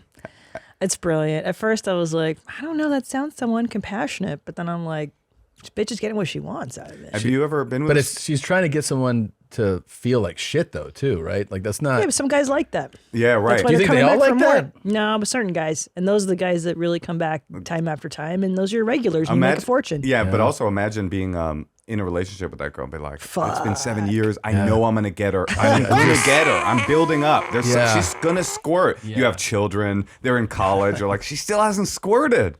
I'm doing my best. I've Have tried you ever, everything. Have you ever been with a squirter? And you can abstain if the question's too close to. Not like shooting out like that. A real messy girl. I have. Yeah? It's wild. Yeah? It's a wild situation. And you pull out and it's just go whoosh. It looks a lot like that truck. You put your face in it and do the I think, to be honest with you, it was a little scary. Intimidating. Yeah, it's intimidating, definitely. I heard squirters piss. Are you I going have to tell heard that me? as well. Goes back and forth. It's a big controversy. It's a huge problem. It's actually not cool for you to bring up, but it is a huge controversy. Nobody knows. One thing that I'll say about that is that every time I hear a medical person weigh in on it, they go, it's piss. And every time you hear like a feminist sex blogger, they're like, I know my bladder's empty and it's not piss. And it literally, I've heard always the woman saying it's not piss, right? Yeah, and always the medical person saying, yes, it is. That's funny. My bladder's empty, but you have a secondary bladder that's sex piss. And that'll come out if the guy fucks you right. Sex piss. Sex piss. Yeah. Sex piss. So was it thoroughly enjoyable? You were intimidated, but I was scared. Ultimately enjoyable? Well, from an ego perspective, you felt great. It's just like the great mission of male sexuality is like, am I doing this right? Yeah. And so if you have a physical representation of, yeah, definitely, there's a gawoosh. Oh, it's cum. Lady cum. It's like cum. if I jizzed and then you're like, I did a good job. That shows me I did a good job. Oh, now I wish ladies all did that. I wish I could do that for you, like a sense of achievement. Is it? We could try. We could try. Want me to try pissing on you? Yeah. If I somehow was able to be the origin story of your guys' piss journey, Yeah. that would make, to be honest, the book, I don't care about the book. Piss journey. This is my moment. It would merit a new book, I think. That's right. Piss journey. What is this you gave me about? I tried that once, by the way. What's Piss that? journey? I did one time pee on someone. And? Did they ask for it? Yeah. Well, I didn't know if you were like, you're getting pissed on. Yeah, I just jumped out of the closet like, surprise. Yeah. No, it was, I was in a relationship with somebody and we were getting freakier and freakier and we were like, why don't we try this? Yeah. And it was full on and it was all the way and it was in mouth and everything. Oh, did they drink it? I don't know if there was that, but it was definitely, filled up the bucket. And both of us at the end were like, okay, that was, you ever try something you're not into? Yeah, like Sure. you just, it's above a difficulty setting that you're prepared to fight at. We both Yeah. kind of looked at each other, shook hands, and go, that was a nice experiment, but Yeah. I don't think we're going back Yeah. in that. I think there's this thing too about I think it happens maybe for men more, maybe I'm wrong, but where you hear about a sexual thing and you go, well, if people are doing that, it's got to be, I'm supposed to be into it. Right. And then you try it. And I'm I think a square if I don't like it. Yeah. But then you go like, I got to tell you, I really tried it. That one's too far. Or it doesn't do anything. Like I don't feel anything from this other than I don't want to do this. Yeah. That was feet. That's how I am with feet. I don't understand. I've never. You love a foot? Yeah. You love what do you think of? Do any women I'm indifferent. Are any women into? That's an feet? interesting thing. How come women are never talking about About men's feet? Are you into men's feet? Write us, your mom's podcast at gmail.com. Not if you're a guy though. No. It's a woman. There's going to be guys. Because we made an inquiry about women that have gone airtight with dudes. What's airtight mean? It's like three at once. Oh, airtight. shit. Okay, I see. I've done that.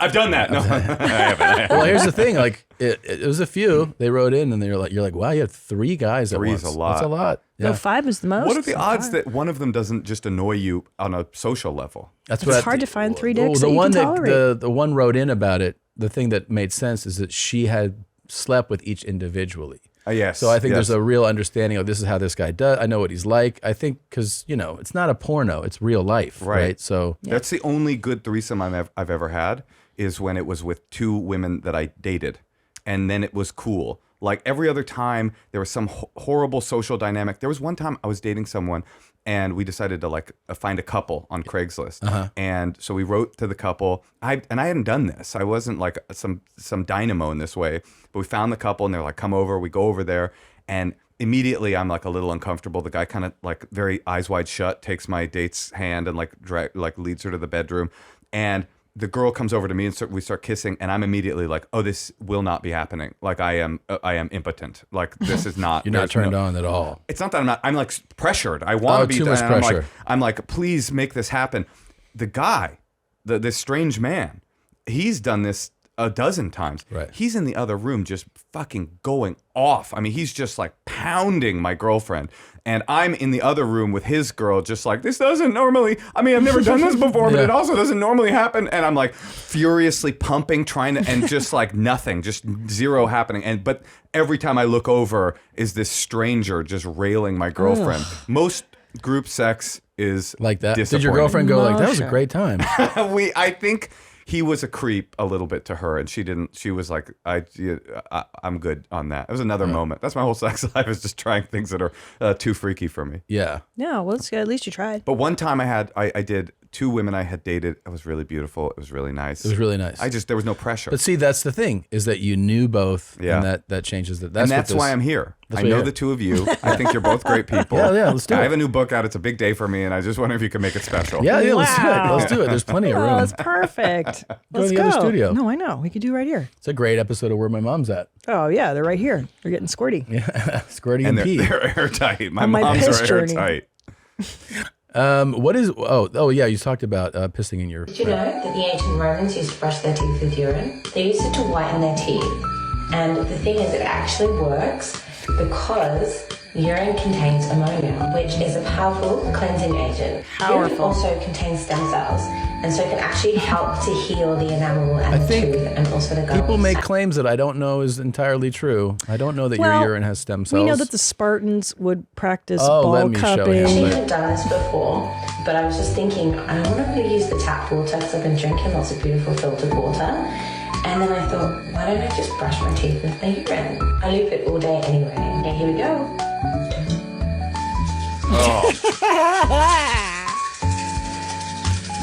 There you go. This is. You spy the fucking. It actually just tastes like water, but packed with heaps of good stuff. Good stuff, guys. Good stuff. They love the good Heaps stuff. of it. This is a whole area of the internet that I love, the piss area. Piss is You know, big. It's they the love best. it. It'll heal cancer. Like it'll heal Yeah. I everything. know. And then there's these people on these message boards who have like abscesses that they're treating with piss, and they're getting worse, and they keep posting it. And the hippies never are like, you know what?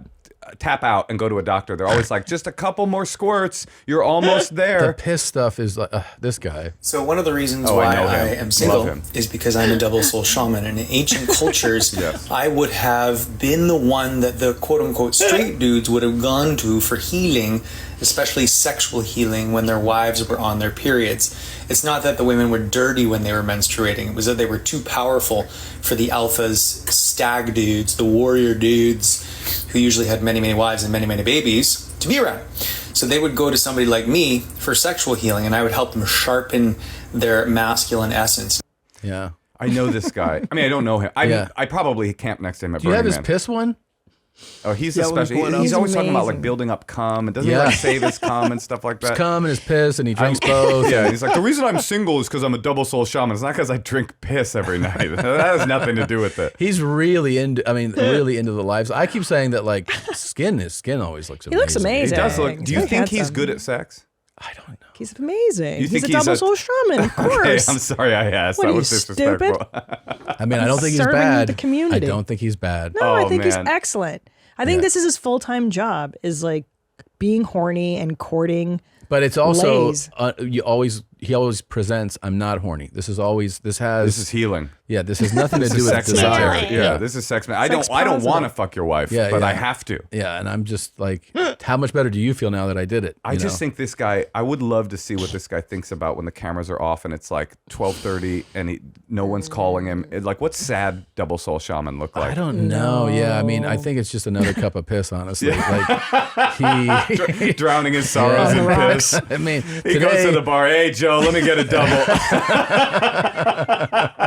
He did the piss one. He'll pull it up. This is the first. We played this one today. This is a new one. I find it so cute and funny Funny. and kind of annoying that so many modern men's work leaders base their branding off of like Spartan culture, and they call it the modern warrior journal, or we're the samurai His teeth are brotherhood. so white. They're wild. They're so good. Yet they never get naked.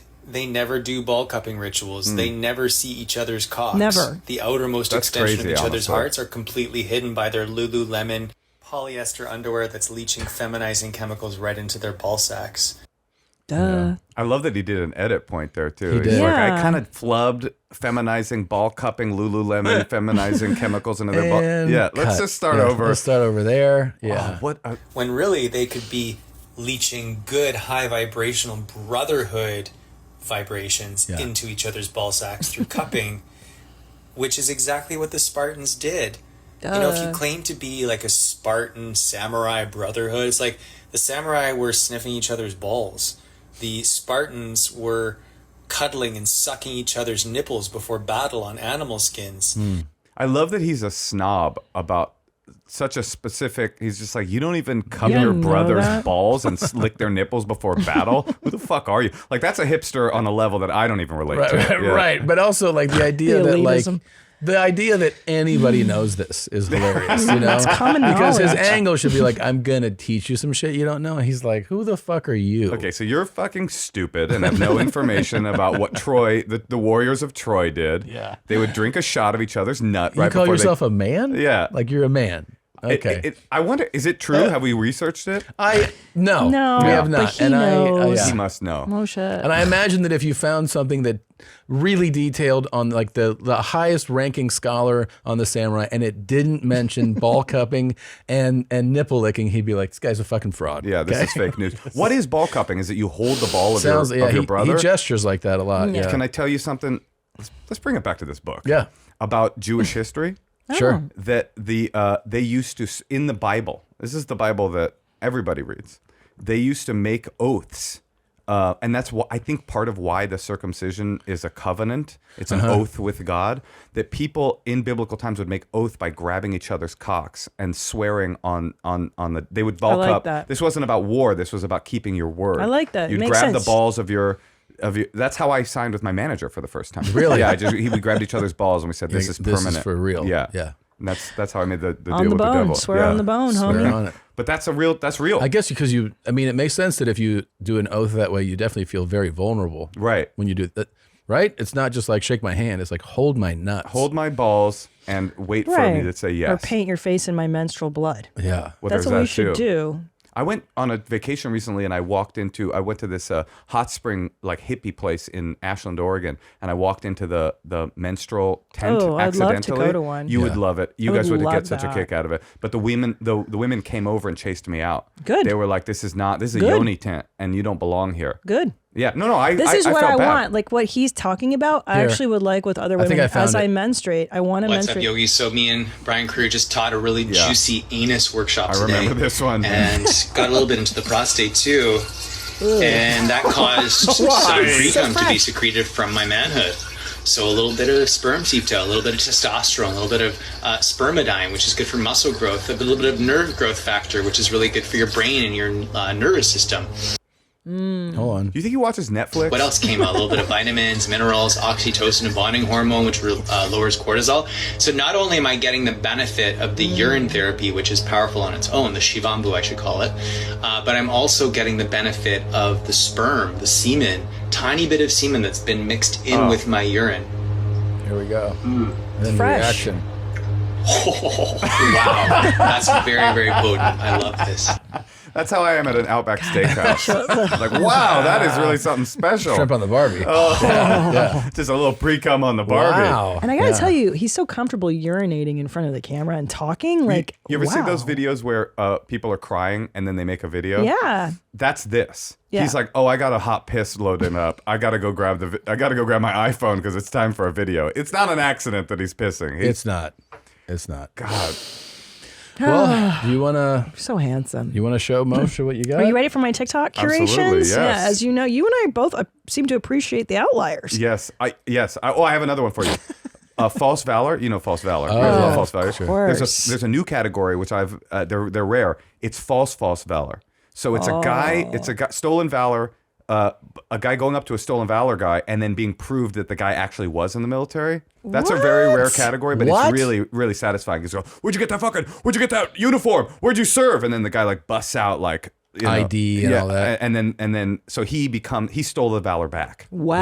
It's a nice category. I'd like to right see there. one of those. That sounds That's interesting. a solid one. Let's find those, okay? Sure. Put it on the homework assignment. Okay, here we go. What are the biggest challenges for you? Aretha Franklin. The everybody. biggest challenges for me is trying to figure out what to cook for dinner nightly, just night after night. What is it going to be tonight? You don't actually cook your own dinner, do you? Oh, please.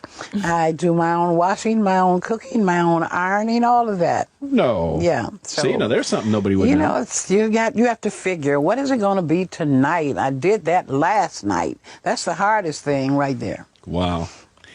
It's Aretha Franklin. Everybody. She's like, my biggest challenge is figuring out how to get my man's pre-cum into a jar of his piss so I can get some of that oxytocin going for my concert tonight. Lower my cortisol levels. I saw her in Yoni concert. is squirting right now. I saw her in concert. It was awesome. How amazing. The only I've said this before, the only annoying thing about that concert is you're obviously surrounded. It was a smaller venue. It was in South Carolina. Is that everybody around you sings what she's singing at their full volume? The worst. You're ruining this. The worst. Yeah, I saw they're like R-E-S-P-C, like and you're like, dude, what the fuck? Don't go to you probably aren't into Broadway musicals, but I love Never. them. That's the worst. That's the worst situation. You might be the most complex person I've ever met. The most layered person. I like a group sex, a little bit of piss play, and the Phantom of the Opera. Wait, do people sing along? Is that why? Oh yeah, but the dorkiest people too. It's just Yeah. like some geek that's trying to get like passed at their community college musical theater class. It's just like the Phantom of the Opera is here. They're like, no, that's a professional up there. Let him do it. You're a virgin. Let's just wait till you get on the stage. I know. I want people to start doing that at my shows. Doing the bits. Doing the bits, bit. That would be good. classics. That would be kind of cool, actually. What do you call a hen that counts its eggs every day? A mathma chicken. But she shouldn't count her eggs before they hatch. First joke of the year? Meh. All right. Happy New Year to you guys. Y'all have a great day. Have a great year. Let's make something happen. Take care. Okay, so this is the lane of like dad jokes. I really like hated that a dorky. lot. I really hate him. Hate from Austin. I really don't like it because he's trying to get laid, right? Like You think it's that's what this is? always for men. I can tell you one of the things that happens though, when somebody goes like, well, let's just make it happen. He doesn't know what to say, No. but he likes the idea of like, getting some attention. But it's attention without like. That's what I'm saying. This guy's 60. He should be like threshing corn or like telling his grandkid about the Bible or something. He's out here like, you see how many likes I got, honey? Yeah. It's an addiction. So weird. It's an addiction. Yeah. Oh, Jesus. This is caught on a Ring camera. Home invasion? Yeah. Jesus Christ. This is fucking terrifying. I think this was around the door. Holy shit. and someone fought back. Two armed men trying to break into an apartment in Dallas got quite a surprise after the man inside started shooting at them. Oh, The yeah, man dude. says when he answered his doorbell camera, the suspects told him they were there to check the filter on his air conditioner. He told them to come back another time. They then tried to break in, and that's when the man opened fire on them through the door. One of the suspects has been arrested. The search for the other continues. Welcome I to hope that's a Texas, lesson y'all. learned for them. That is Don't do that. incredible video. You never know what's going to happen. I like how the lady goes, don't do that. Not in Texas. You never know what's going to happen. Yeah. I mean, this is kind of a beautiful video, actually, because what I was noticing is that the one guy had a blue rag on, the other guy's wearing all red. You guys, this is a unity piece right here. They're coming together. I mean, imagine those two guys saying, we're here to change the air filter on your air conditioner. You're like, okay, so you're robbers. Yeah. I guess that's what's happening. Why do you have a gun, though? I got a gun and a bandana, so I'm here to, I'm definitely work for the city. Your filter all right? Oh, yeah. Broad daylight. Pop that black cherry open. Helps with the meows. Oh, my God.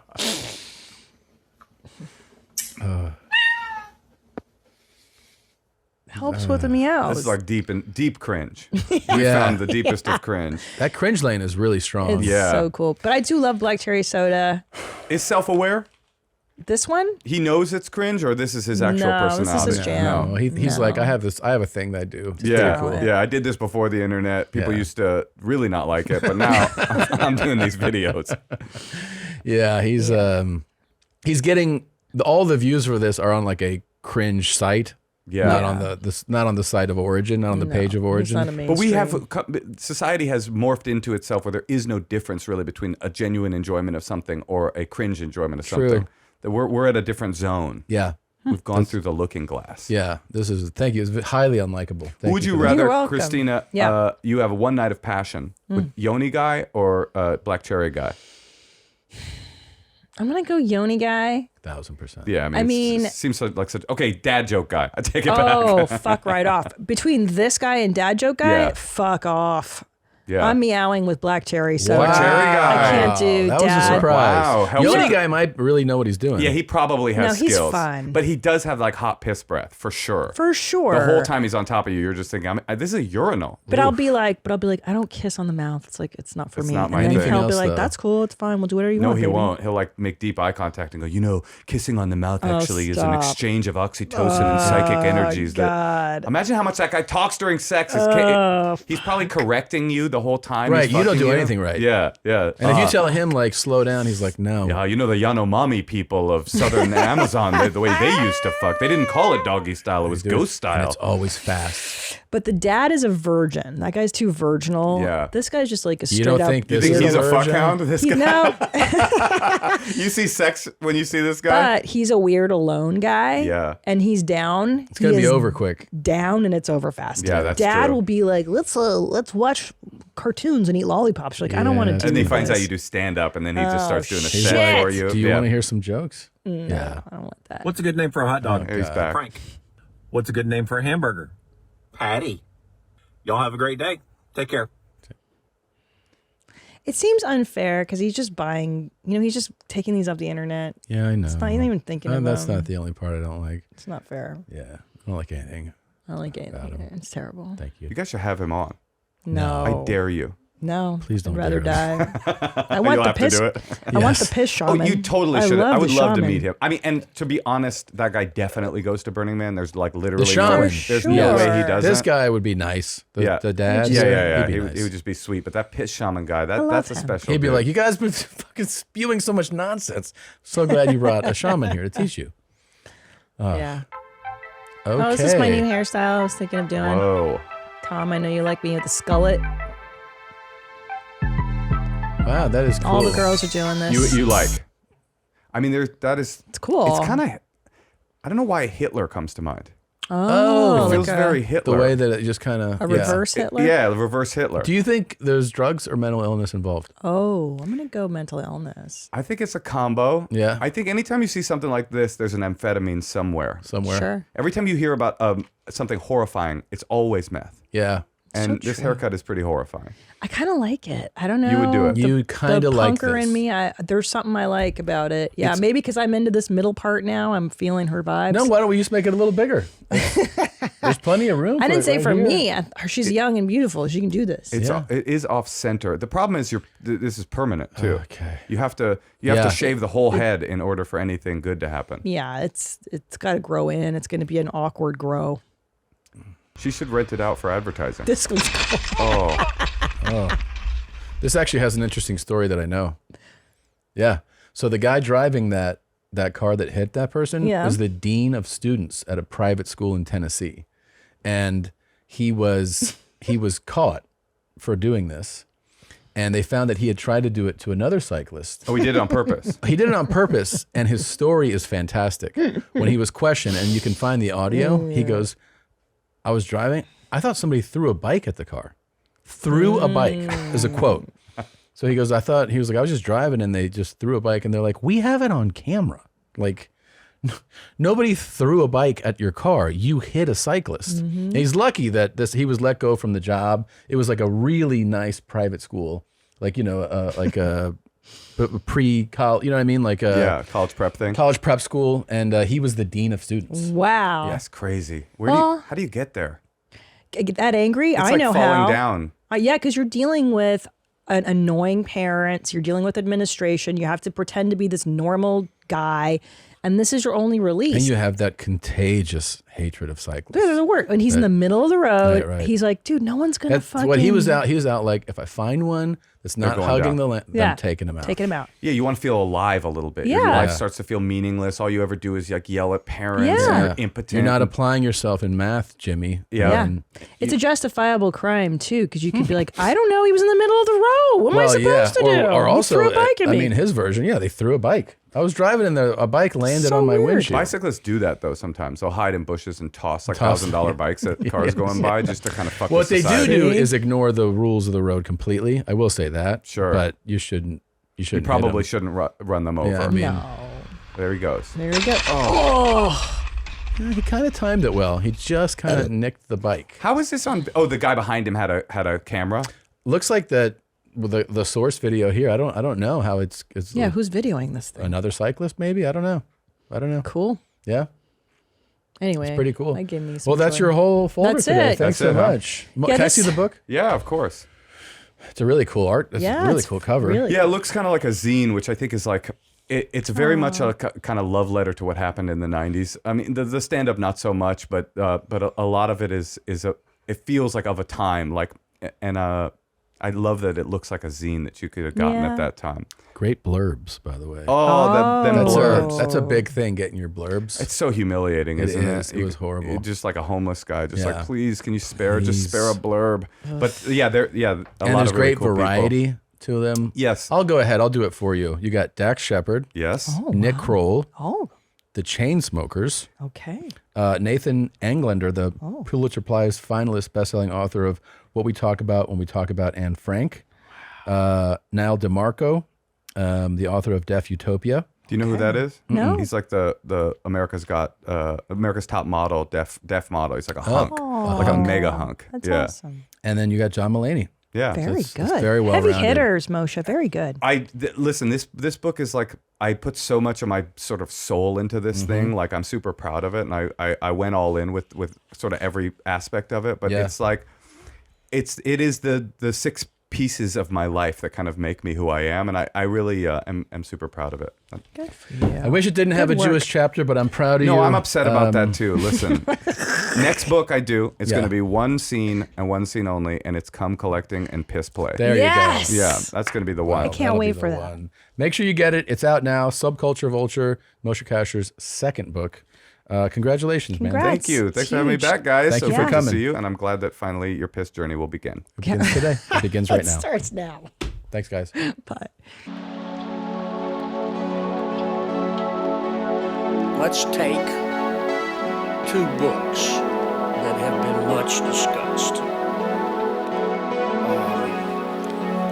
The first one is called All Boys Aren't Blue. And I will quote from it. I put some lube on and got him on his knees.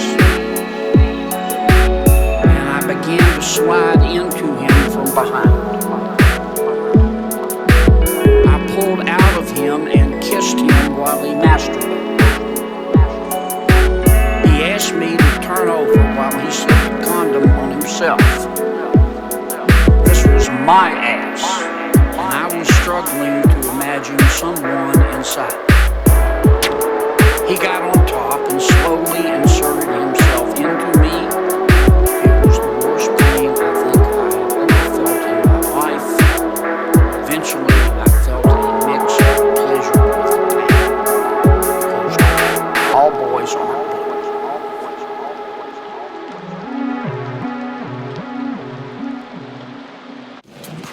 Hey, you just watched an episode of Your Mom's House. I hope you enjoyed it. And if not, watch another one.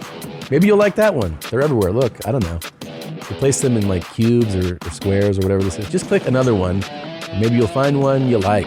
Or someone will get hurt and everybody likes that. Don't forget to subscribe.